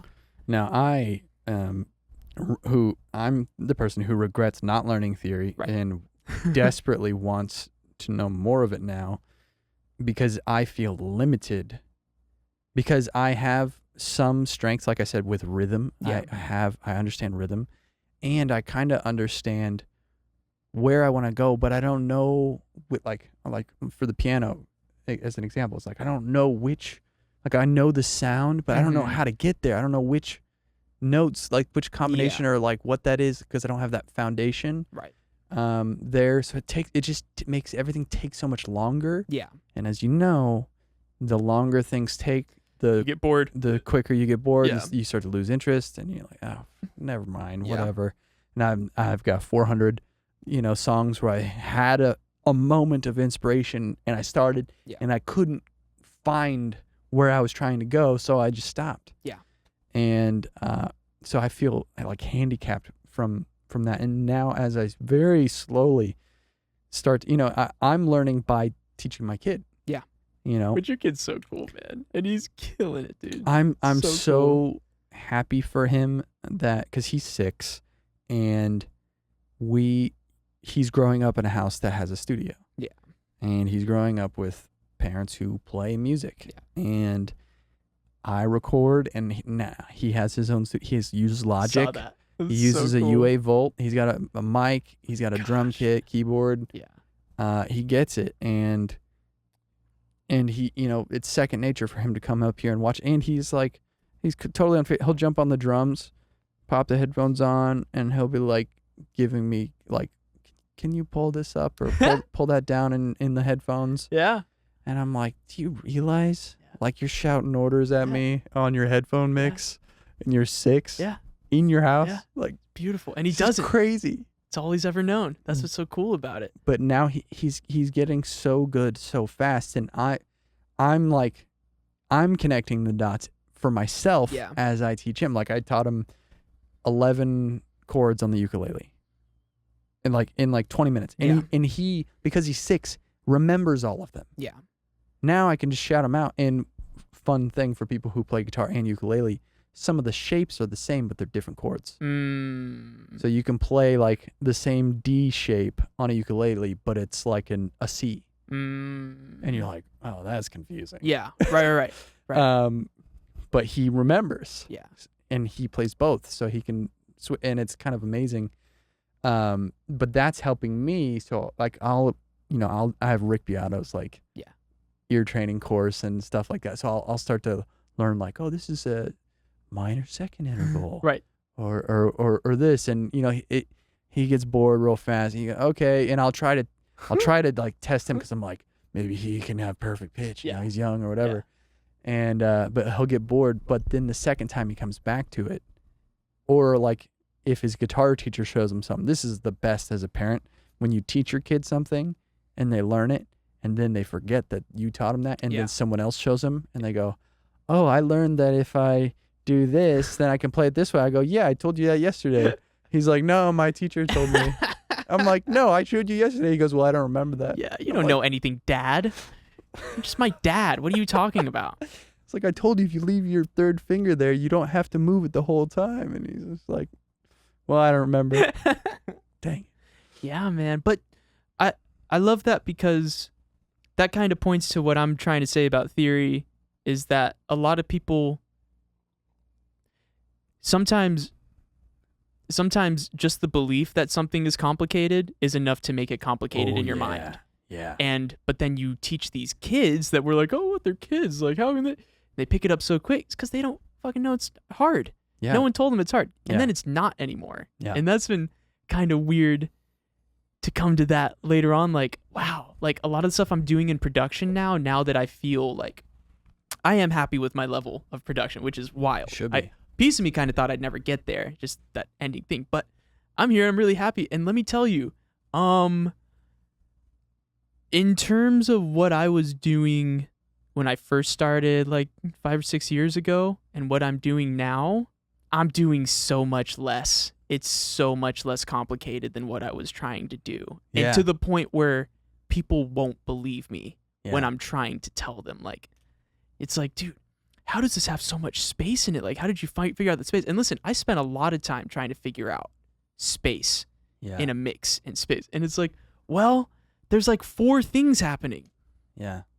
Only the things that need to happen are happening. Only things that need to happen are happening. Yes. And so now you feel the space, but it's really like, I feel like now if I could, when I do try to show stuff to people that are starting, the thing I'm trying to show them is not the problem at all. I'm just trying to like get past the belief that they have that they're trash. And so listen to what this thing I'm doing, it sounds like trash. And it's like, no, I mean, if you listen to what I was doing, you would see I'm doing the exact same thing. I just kept going. Yeah. And everything sounds like trash at the beginning. Like, like a track that I start that like at the end sounds like this finished thing. At the beginning, it still just sounds like and then you throw in this one part, me, me, me, me, me. So it says like, poo, me, me, me, me, me, me. But then after you throw in like 4 more hours on it and you add in all the things and it's like, wow, this thing sounds, it all makes sense now. But that is really, that's all it is. I mean, you're learning chords, you're learning a lick, you're learning music. There is a lot of complication that people have put on top of it. And there is a lot of mystery that's really cool to go in and figure out why things work. Like I have enjoyed that about learning music theory is things work and you understand why. But it's not because it's in music theory that it worked. It just like, it makes sense. And music theory keeps on coming down to just tension and release to me over and over again. That's all it is. You're doing a release note into a tension note, into a release note, into a tension note, into a release. Like, yeah, you can break it down really simply. Balance. Yeah. It's just balance. And then we like it. And then too much of one, we're like, ugh. Except for the jazz nerds. The jazz nerds are like, wow, nice. I always say that because that was me. I'm like, yeah, man, I really like how this sounds terrible. This is my thing. How do they make the notes sound so wrong? They must know everything. Dude, the hardest thing to have to like, to come to fucking grips with is like listening to shit that I used to think was so heady and so like, what is this theory? How did they come up with it? Only to realize like they're just playing the same shape and then they moved it up here and then they moved it there. Now you can make all the theory as to like, oh yeah, that's this, then that's the flat 7 into this flat 7, like, but in reality, you take this chord and you move it up to there and then you move it there. Yeah. And that was the thing. That's all it is. And anyone can do that. Yeah, it's like breaking the rules. Like, I'm breaking the rules, but here are all the rules. Here's the definition of this broken rule here, and that's why I did. Yeah. It's like, yep, interesting. That's a world to live in. Yeah. But that's also a pretty small world because most people haven't spent the time to understand why that's cool, and that's been what I've now been coming out of. Like, oh man, I like this because that it's cool. It's impressive that they did that. Oh, this is impressive. This music is impressive. That's impressive theory. That's blah, blah, blah. Into like, I don't know. Is it cool? Like, I got to say, I have become utterly obsessed with the Strokes. I feel like we had this conversation. Yeah. We talked about that, yeah. And now listen, those guys know their theory for sure. They're insane musicians. And I think Julian went to school and whatnot. Oh, wow. So like, but it all just, the thing that got me about it is all just, simple. It's simple and it gives me feelings. Yeah. And like too on the lyric thing too, like a lot of those lyrics, like they're not necessarily saying anything, but they're leaving so much space for your own interpretation. Like, I love that freaking shit. And so it's like, I don't know. That's such a nice example of obviously like really high level musicians, but just doing the parts that fit together the best, and it kind of gives, and it's simple. I mean, it all is really simple stuff, but it's also like not. I don't know. Yeah. Interesting. Yeah, I've growing up, I resisted learning music theory because it was sort of explained to me as this is necessary. Yeah. And it's boring. Mm-hmm. I mean, I think my first guitar teacher literally would be bored teaching it to me. I was young, so I was a kid, and it wasn't, teaching kids. It was very slow and monotonous, and they're not, because they're still figuring out the dexterity and like how to hold the play and the movement. So if you start right in theory, then it's like infinitely less interesting for the teacher and the student. Yeah. And then now I associate music theory as boring. Right. I just want. Can we play Toxicity? Yeah. From System of a Down? I just want to. Best song. He played. I want. How do I play that fast? Yeah. With kids, it's all about fast. My kids, I have to tell them every day, let's just play it slower. But they don't play it slower. Yeah. I go, right, but you can't play it. Yeah. Right. So let's learn it right slower, and then as you learn it slower, you can keep playing it, and then you can speed it up. Yeah. It's like a trick to learning it. And he goes, no, I want to play it fast. Yeah. Fast is good. Look how fast they're playing. Yeah. I'm like, damn. Yeah. I get it. But because of it being positioned in my head as something that is boring or difficult, I also think because I was slow at learning, I thought that it would take forever to learn. So I just never learned any, like I've taken one drum lesson ever. And drums are like the one thing that I probably am the best at as a musician. But I regret it, and I crave learning more. I have a music theory book sitting in here, and I love reading. I don't read because I still get bored just reading books, but I do love it when I'm doing it. I love Yeah. like, oh, this makes so much sense. Of Yeah. course. And even doing like the ear training stuff, like when people would talk about intervals, I'm like, what the fuck is an interval? Yeah. And then, when it's explained, it's like, oh, it's just like the distance. Yep. Between the notes. Simple. And I'm like, oh, well, why didn't you just say that? Yeah. Yes. I call this literally distance between the notes. Oh, the second. That's because there's 1, 2. 1, 2, 3. Yeah. So yeah, fine. And it's funny. Like I have this gift. We'll call it a gift. This gift of if someone tells me that I have to do something, then I just will refuse to do it. Yeah. And if someone tells me I can't do something, then I have to do it. Yeah. Yeah. I feel you.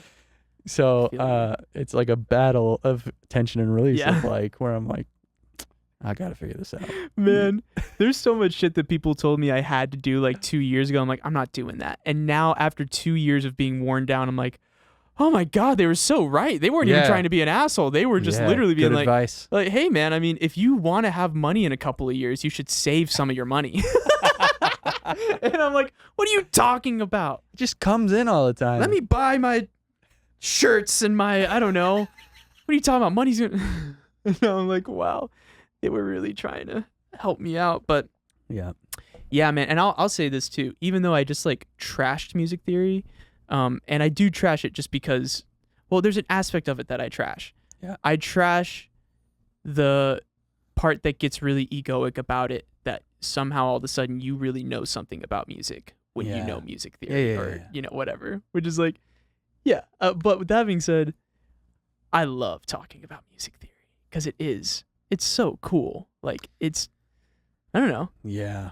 It's 12 notes that we have in like the Western scale. And then usually in a song, you have 7 of those that you can go to. Mm-hmm. That'll sound good, and then the other ones are going to sound kind of whatever, and then you have all those like in betweens that are really cool, and that's like almost like a sacred math to me. Like it's beautiful. It's these patterns, and it's a way to analyze and see how the thing works, and also getting into like really nerdy jazz stuff. It's so fun too, because when I was getting into jazz, not that you asked, it's like the worst way to start a conversation. I've refused asking about it because I know nothing about it, and I feel like I'll just look like an idiot for asking. Dude, okay, wow. I'm actually, gosh, I haven't said this phrase in so long, but yeah, when I was first getting into jazz, like the thing that was getting me was because I just wanted to shred. I wanted to learn the solo from One by Metallica. I wanted to like. That's all I cared about. I just wanted to shred. Sure. And then, so I knew my pentatonic scale, and I knew the licks and whatnot. But I would listen to these other players and these dudes in the gypsy world, and I would just be like, "What are they? How are they doing that? Like they're just all over. Like, what is that? Because none of my pentatonic licks sounded like that. So I'm like, how are they doing that? And then, I had this one lesson with this guy named Pat Burgess, who's a studio guitarist in town, and I think he's one of the best musicians out there. And I work with his son all the time, who's also a producer, was one of my heroes as a producer too, Sam Burgesson. Wow. Shout out, incredible people. But Pat, I asked him, like, so how are you playing through these changes and making it sound like it? He goes, oh, I'm playing the chord tones. I'm playing the notes that are in the chord. Now, that's so simple. Yeah. That's so simple. It took me like 2 months for my mind to be able just to go play the notes in the chord. Yeah. And it actually hit. Like it's one thing to sit, it's another thing for it to hit. And then once it did, then that opens a whole new, like, if you're playing over this chord, if you outline this chord, it actually makes it this chord. So I'm just going to say something, it's going to sound really like intensely theoretical, but then if I were to just show you, it's so simple. It's like, I'm just playing this on top of this. And that's all this really sharp 13, flat, whatever, blah, blah, blah.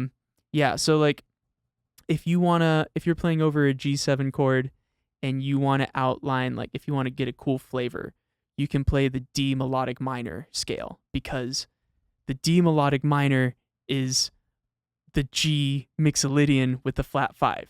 Now, that sounds like, whoa, look at all this theory. I totally know what you're Yeah, saying, dude. I know. totally get it. I know. It's one of those things. But, like, if I just were to show you that, it's really simple. Yeah. It's really simple. But it's hard to get past everything that I just said that sounds really complicated. Well, especially if you don't know, like, you haven't heard some of the words before. Right. But you hear the word, and then you learn what those numbers are, or what the pattern is. Yeah. And then you go, oh, okay, now I understand. Sorry, go back. Then you do the minor. Yeah. Oh, okay. And then 13. Wait, 13. Yeah. Right. But it's one of those things where if I was just in a class of, like, second grade age kids, I could just sing a melody over this chord that was explaining this this intense theory. Right. And everyone would be able to sing it, because it's just notes. Yeah. It's not really that deep per se. Yeah. Man.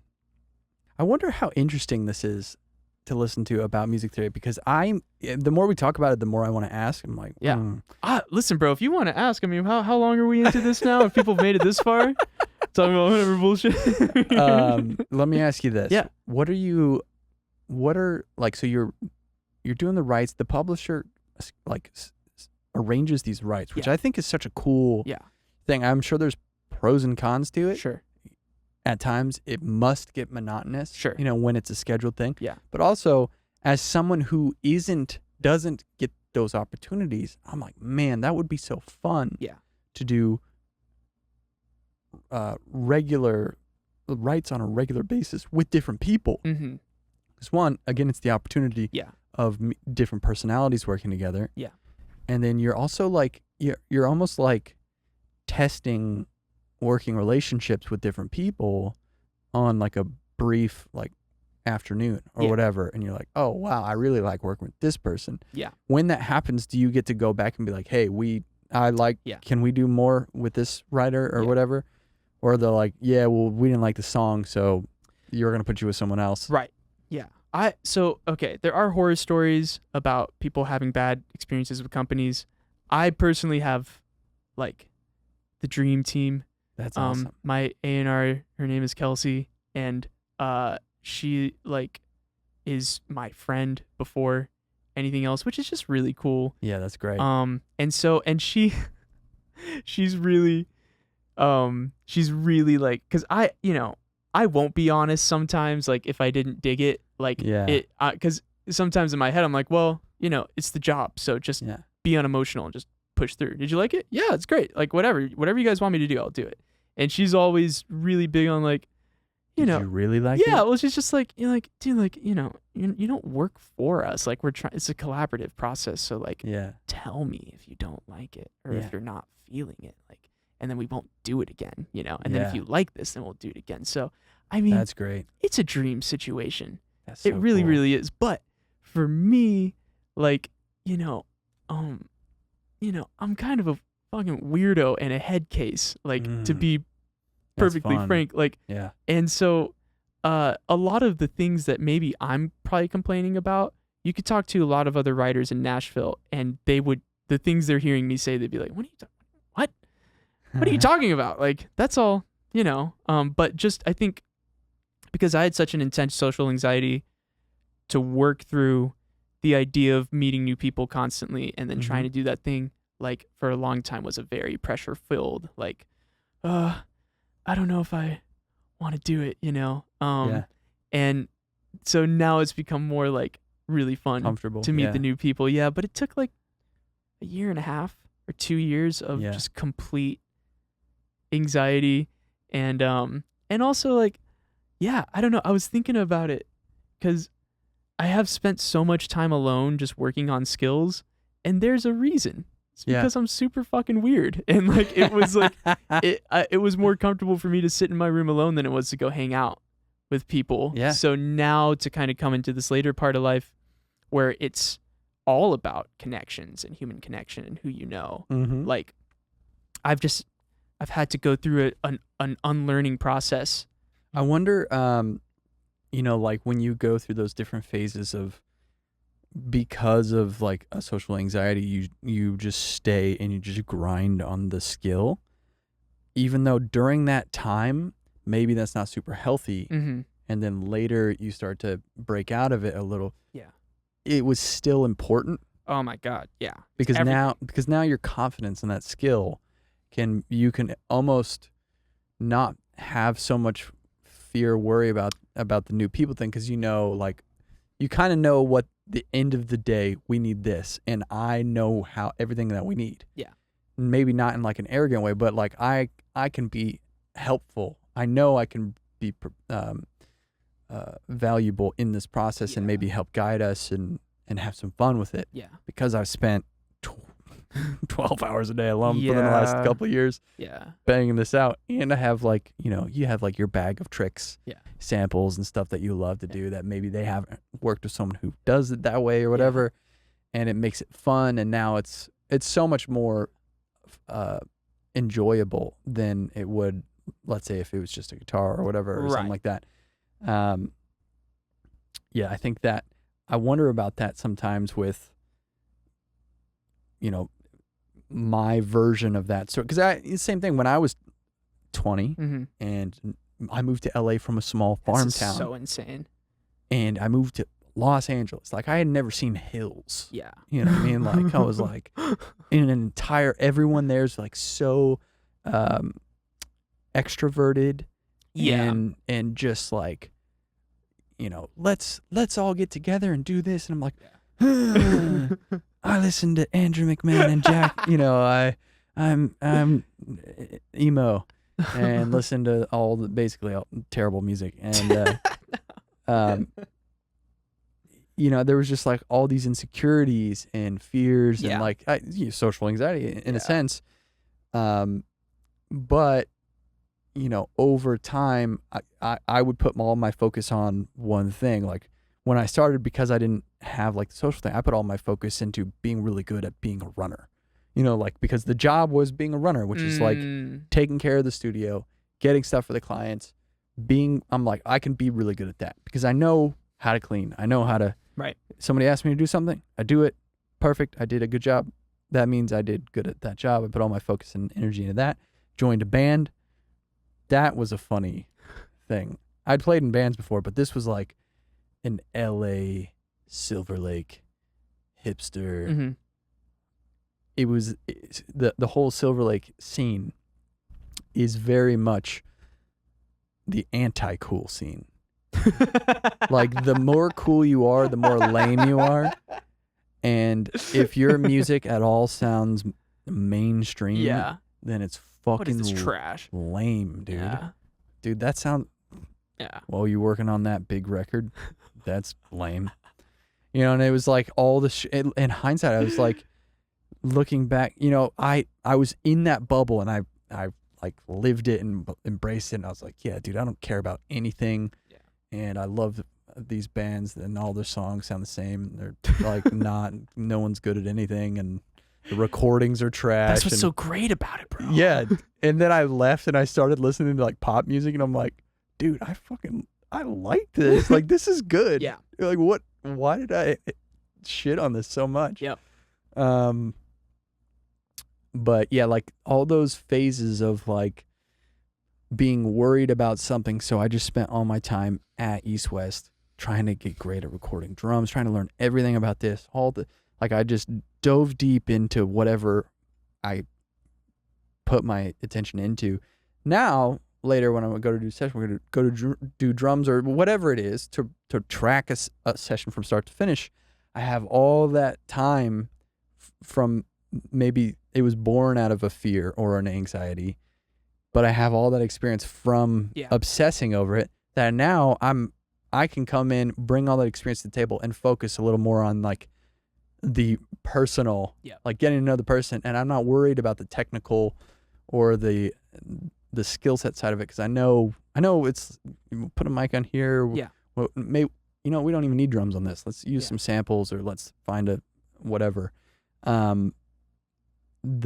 That fear you have early on, which forces you to learn the skill, kind of goes away, and you can just be more present Mm-hmm. in the room with the person or the people and have fun in that time, and then you can kind of go back to your bag of tricks from those years and be like, oh yeah, we should try this. This is a weird thing that I'm gonna totally steal from Blake Mills right now.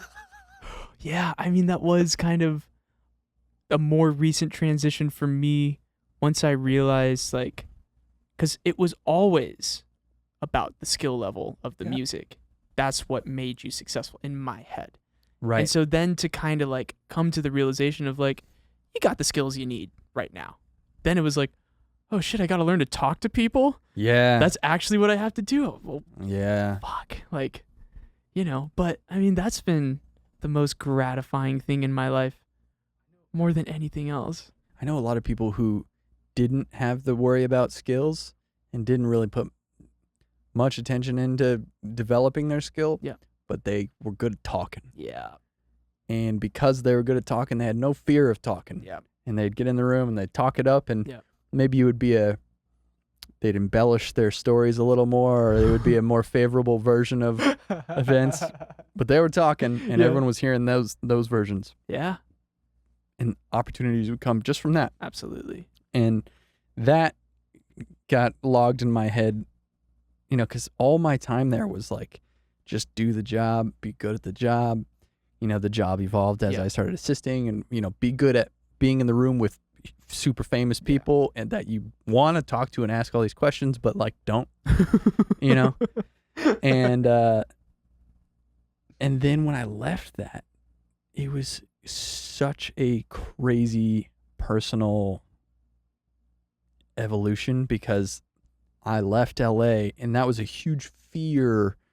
Like, I'm just going to do this really risky thing and leave all of my connections, this asset that I have, which is the studio that I'm on such good terms with. They'll literally let me do anything there.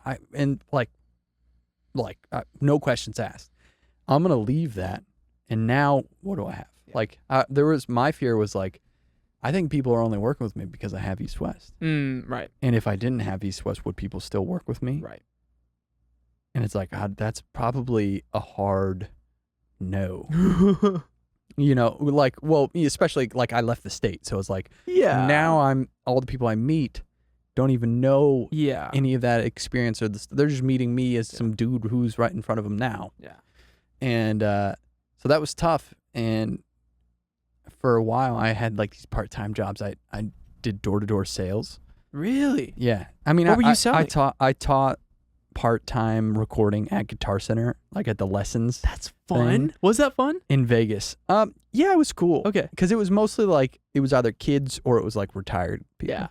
And it was like, they don't, they were just like, I want to write these songs. Like, it was in Vegas too. So it was like, one of the students was a woman who like played piano. She's like, yeah, I'm writing these music for this company that puts jingles on slot machines, and I want to know how I can record it myself so I don't have to pay to go in, whatever. And it was like, I remember we did a lesson on mixing. She's like, I want to learn mixing. And I put together this. I'm like, it's going to be, mixing's not like learning it in an hour kind of thing. Yeah. And I was like, but we'll go through it. We'll go through just sort of the principles of the steps, the stages of it. And I think we did 2 hours. I think we did two lessons in one. And at the end of it, because she was like taking notes and like, like, this is a lot. And, and at the end, she was like, I think I think she was Russian. So she's like, I think I'm just going to pay someone. Maybe I pay you to do this. Yeah. I'm like, because there's like learning it, and then there's like practicing and experiencing it and getting good at it. Yeah. And knowing like what to hear, just like with music theory. It's like, you can know it, but then like being able to implement it. Yeah. And then being practiced at it is like a different thing. Oh, man. I want to talk about mixing. But the door-to-door thing was the biggest thing for me as far as like talking to people, because at East West and in LA, that was not a strength of mine. All of my strength and confidence was as an engineer. Like I knew and lived and breathed recording, and I knew, well, I would do this and it's gonna blow your nuts off. You know, this drum kit. Right. but I wasn't super great at like networking and that part of things. But when I did door to door, I sold alarms. And Nice. God, I hope somebody that I sold an alarm to Watches this. finds this. Dude, doing door to door was such a massive personal development that I think brought me more value in my life than so many things, just because you're forced into the most uncomfortable situation every minute and a half. Yeah. One, you're walking. Just can you imagine going across the street to someone you don't know? No, dude. You're selling a product you didn't make. Yeah. You basically only know the pitch Yeah. of selling a product that you've never even used. Yeah. But you got to pitch this product to someone you don't know. They don't know you. Yeah. Why are you at my house? Yeah. It's just no's, it's just doors, Yeah. it's routes. People answer the door with their gun. Yeah. And your job is to basically become friends with them in like a minute. Yeah. And like charm them so that you go from like some suspicious, who's this Yeah. fucking guy at my door, to like, oh, come on in, let me get Yeah. the checkbook. Well, you I'll give need you some money. You Yeah. need my social security number? Perfect. It's insane. Oh, 5-year contract? 5-year? Bro. Yeah. Yeah. Sometimes 3 if they Still. knew to ask for it. Yeah. But yeah, I mean, dude, when you start, it's brutal Yeah. because you're just getting shut down Yeah. over Yeah. and it's hard. Yeah. But then after like 3 days, Yeah. you come to expect it. Yeah. And then when you get in and people are excited Yeah. to buy, it's like the craziest high in the entire world, dude. And they sign it and you leave and they install it and you get paid and you're like, I'm a king. Like, I can't believe how, and it's just what I took away from that was the ability to meet a total stranger and just like break the ice real quick Yeah. and talk to them and get comfortable and relate with them and be like, oh yeah, this thing, this is great. It's only $60 a month. Yeah, we'll put the whole thing. It's super easy. You know how you can use it on your phone? You love your phone? Yeah. Right? Yeah, it's right there. Boom, on your phone. Anytime. It's the greatest thing in the world. Yeah, we'll take care. All I need you to do is just put our sign in your front yard just for a little bit. We're going to do some sales. We're going to point to that sign so your neighbors can see it. Yeah. You get it. Advertising. Mm-hmm. And then we install it and then we go see the sign across the street. So, in a way, it's all kind of true, but it's like, it's such a, like, I had no skills in talking to strangers. I could talk, my skill in talking to strangers was like talking to, like, my friends' parents. Yeah. Like, I knew how to be, like, a good friend, Yeah. or, like, if I was dating someone, I'd meet their parents, like, Yeah. like, oh, yeah, I'm a good kid. Yeah. Nice to meet you, sir. Yeah. Like, that was my, or like an interview. Now, after the sales job, I love job interviews. I obviously don't do them anymore, but Yeah. it's like an exciting thing for me because now I'm pitching why it's a good idea for you to hire me, like why you need me. Yeah. This will be good for you. Yeah. All I need you to do is pay me, this much money. But dude, I think if more people did something like that even once, just like over a summer or something, it would bring such tremendous, especially when you have that anxiety. Yeah. Because it's like going to the gym. It's an exercise that just forces you to be uncomfortable. And then after you're just uncomfortable, it breaks you down and you're like, you don't care anymore. It kind of becomes like a game a little bit. There are so many instances where I go to the door and it's like the parents' kids. Yeah. Teenagers, the parents aren't home. Yeah. And the teenagers, they knock on the door and I'm like, I see, hey, are you the homeowner? Yeah. No. Yep. Yeah. I'm like, cool. And my job is to like not take a no as an answer. Oh my gosh. So I'm like, cool. Hey, what time are they going to be home? Yeah. Never. I don't know. Yeah. No, they it would just be us fucking with each other back and forth. I'm like, cool. So it's never, you think, around 7 or? I was gonna say too, like, bro, like if I didn't know you and I just saw you walking down my street towards my house and then you get onto my, like, you knock on my door, I'm like, I'm not gonna open the door. I'm like, what do you want, psycho? What do you want? Yeah, listen, man. I was just over, Bill and Julie across the street, and you're immediately gonna lie and be like, "Yeah, I know Bill." Dude, every person lies. Oh yeah. Because people don't want to admit that they don't know their neighbors. So they'll just be like, yeah, of course I know. Yeah, he's the cop, and you could just say yes. They're lying. Let's wrap this up. Okay. What's this year look like for you? Things you're trying to do. Goals this year. I want to make a lot of stuff that I would really enjoy listening to this year, because I definitely have developed so it hasn't even occurred to me a lot of times. Like, hey, would you listen to this in your free time? It's like, why would I even think about that? And I have some stuff that's out that I'm really, really freaking happy with. And, but I think for a long time I just decided you're never going to be happy with it. So throw that illusion away and just roll with it. And I think that was an important step in my growth. But now I'm getting to the point where I'm like, I want to make a lot of stuff that if I show it to someone else and they don't like it, I genuinely don't care. Oh yeah. And sometimes, it's easy for me to do that for something that I don't care about. Yeah. They're like, it's not really my thing. It's like, yeah, I mean, it's not super my thing either, but I had a fucking blast making it, Yeah. And I don't know, man, there's just a lot of other aspects of life that I really want to get my exercising down, and I want to be taking really good care of my body. I kind of sacrificed everything to go down this music path for a long time, and I feel really grateful that I did that, because now I'm in a spot that I'm really content with and can see where it'll hopefully grow to. So yeah, I just want to be in balance in my body and do all the lame shit. Yeah, dude. Stop doing drugs.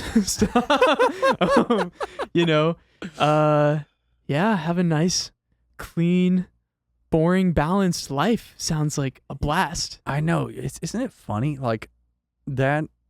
It sounds really dumb. I always feel like I have to preface stuff when I talk about the things that I really enjoy or that have made my life so much better.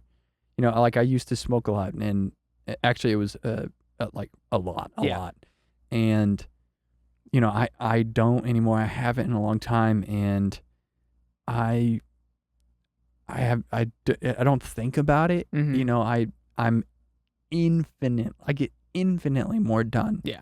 And before, I would have argued the opposite. Yes. I would have said, no, I get way more done because I do it. Yeah.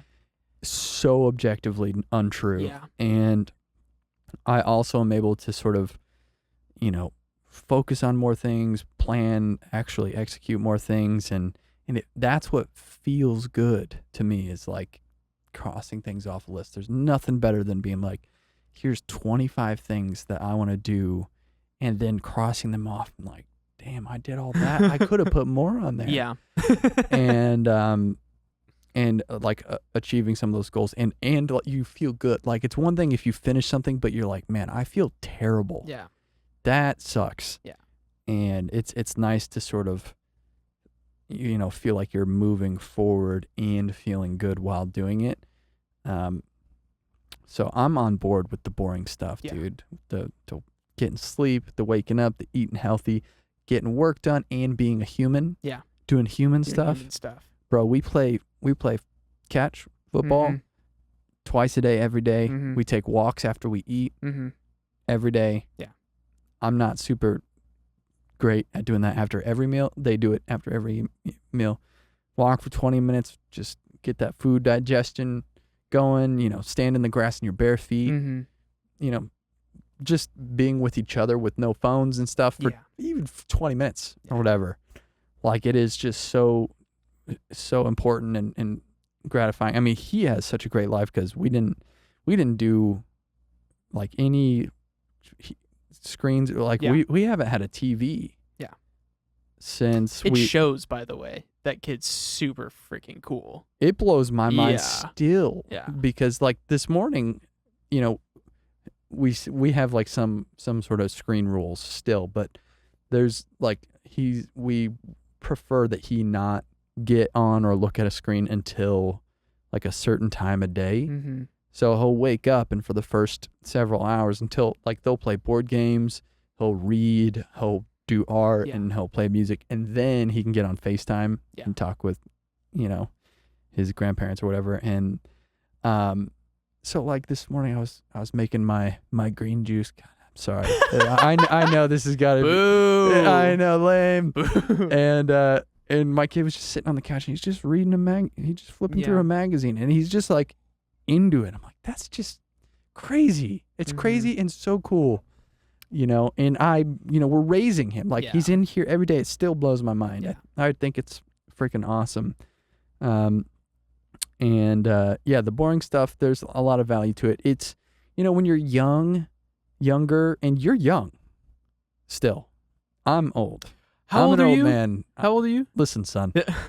What are you again? 33? 32. 32? Yeah. Man, I'm 26, bro. I'm not that young anymore. 22 Yes, is you are. 22 is young. You're a child. I am now expected to act like a man. I think you're basically always young. Yeah. You're always young, and then you look back and go, dang, I didn't know anything. I was so dumb. Because when I look back at 26, when I look back at 29, I'm like, what was I doing? Get it together. And it's just a funny thing that, like, when you're young, you think all that advice and all that save and be healthy and get sleep and don't do this and whatever. You think it's just preachy, like boomer, Lame. like you're boring. Yeah. You just don't know it. You're just old. It's like, no, I used to do it. Yeah. I did that. And now I learned that was probably not a good idea. It was fun as fuck at Yeah, the time. I had some experiences. Got that out of my system. Yeah. It's good to get it out of your Gotta do system. Gotta do it. But that's cool. So just getting a little more healthy and balanced and stuff. Yeah, man. This is gonna quickly turn into, like, this show is gonna quickly turn into like just like a hippie / boomer Yeah, man. advice. Listen, kids, eat your greens. But no, I mean, I have to say, because I have been so goal and career orientated my entire life, having a lot of really cool dreams come true was like, A, I'm really grateful. It was a really awesome experience. And then B, it kept on kind of reminding me like, oh, wow, this huge thing in my world happened. And then still have to take a shit every day. Still have to, Do laundry. still have to do like nothing. I mean, shit changes, but the shit that you're experiencing the majority of the time doesn't. And I didn't find a lot of joy in taking care of myself for a long time. And I still don't find a whole lot of joy in it, but I'm starting to finally. But maybe it's just because I feel more like shit. I'm like, wow, relief. This is nice. Yeah. Yeah. Well, dude, if you ever want to call and commiserate or talk about that kind of I'll stuff, talk to you man, about it. because it's one of those things where, like, when people are open to talking about it, that's the best, but no one wants to hear about it if they're not open to it. Yeah. Like, whether that's exercise or food or like, my poor mom has been telling me how to, change my life for the better forever. And I'm just like, shut up, dude. I don't care. Let me just do what I'm doing. And she just watches me complain because I'm like, I feel like shit. I'm sad. My mind is crazy. She's like, well, if you take this, I'm like, shut up. I don't want that stuff. But then, like, I go meet these other people like, yo, try this stuff out. I'm like, wow, I feel amazing. I go to my mom. I'm like, I've been doing this stuff. It's exactly She's what like, you I said at the told you. beginning. Yeah. She's like, yo, I've been telling you to do that forever. Yeah. that's my wife and I's relationship. Every year she gives me good advice and I go, that's stupid. And then I'll hear it on a podcast. I'm like, I heard this great idea. She's like, that's what I told you. I go, yeah, but They know. you're not them. Just horrible. Yeah. Cool, man. Any like thing people can follow you or go listen to or anything like that? Sure. I have an Instagram. It's Johnny Reno Music. I have clips. I just have random clips of things that I've made on there. They're all pretty old. There's some things of me playing over some jazz things. I have had a fair amount of songs be released with other artists that I have done zero promotion on because I'm a dumbass, a massive dumbass. So hopefully soon I will get together a post to show all the other stuff that is out there. And then I don't really have too much to promote. I hope to have more to promote later. Yeah. What if you made a YouTube channel? Yeah. You That'd should be awesome. Make a YouTube channel and put some videos on there. Okay. Cool. Easy, dude. Gotta hit the Twitch too. Yeah, Twitch. Whatever, Sounds like a lot of fun. Whatever your thing is. Yeah. Whatever's easy and fun to do. Yeah. Twitch is, I think, I did some live streaming a little bit when I first started the channel. Yeah. And I loved it so much because it was like, once you had like all the logistics set up and you could just turn it on, it's like this. Like once it's on, we can just flow. Yeah. And then you're done after that. It's like you don't have to edit it. It's just it was a moment. It was like a performance or an experience. I loved that, but then ultimately it was like, you know, it was me and my friends. It was kind of like a podcast, but it was like no one knew who I was. Right. And my channel had no following, so it was like the viewership just went down and down and down. Yeah. But yeah, I think you should put some more stuff on the internet, man. Yeah. I'd love to see you on the internet. Every time I see your stories, I saw one of you playing piano and singing. Yeah. And I was like, "What? You sing and have a great voice? Thanks, like, man. oh my god! Yeah. I want to do a lot more singing now. What can't this guy do?" So I think that's cool. I will be here to encourage you on that, and I would love to see it. I'm sure, I guarantee you, if you did it even just a little bit, you would find a group of people who would just completely connect 100% with what you're doing, and you never know what doors that opens. That you like right now, you're like, oh, I don't need those opportunities. But you don't know what they are, Right. and then maybe that door gets open, and you're like, "Oh, I can take this thing I'm doing now and do add this to it, and those two things go in parallel." Yeah. And that makes this better or opens all these other doors. It's like, I'm a big. I think you should post stuff together. Yep. So we'll put your YouTube channel down in the description whenever that comes out, or Awesome. Twitch or OnlyFans, whatever. Yeah, it is. that'd be great. Yeah. I do have one of those, so Great. yeah. Hit them up, subscribe. Thank you for coming on, man. Thank you so much for This is having me. super dude. fun. Yeah. Awesome. So much fun. Yeah.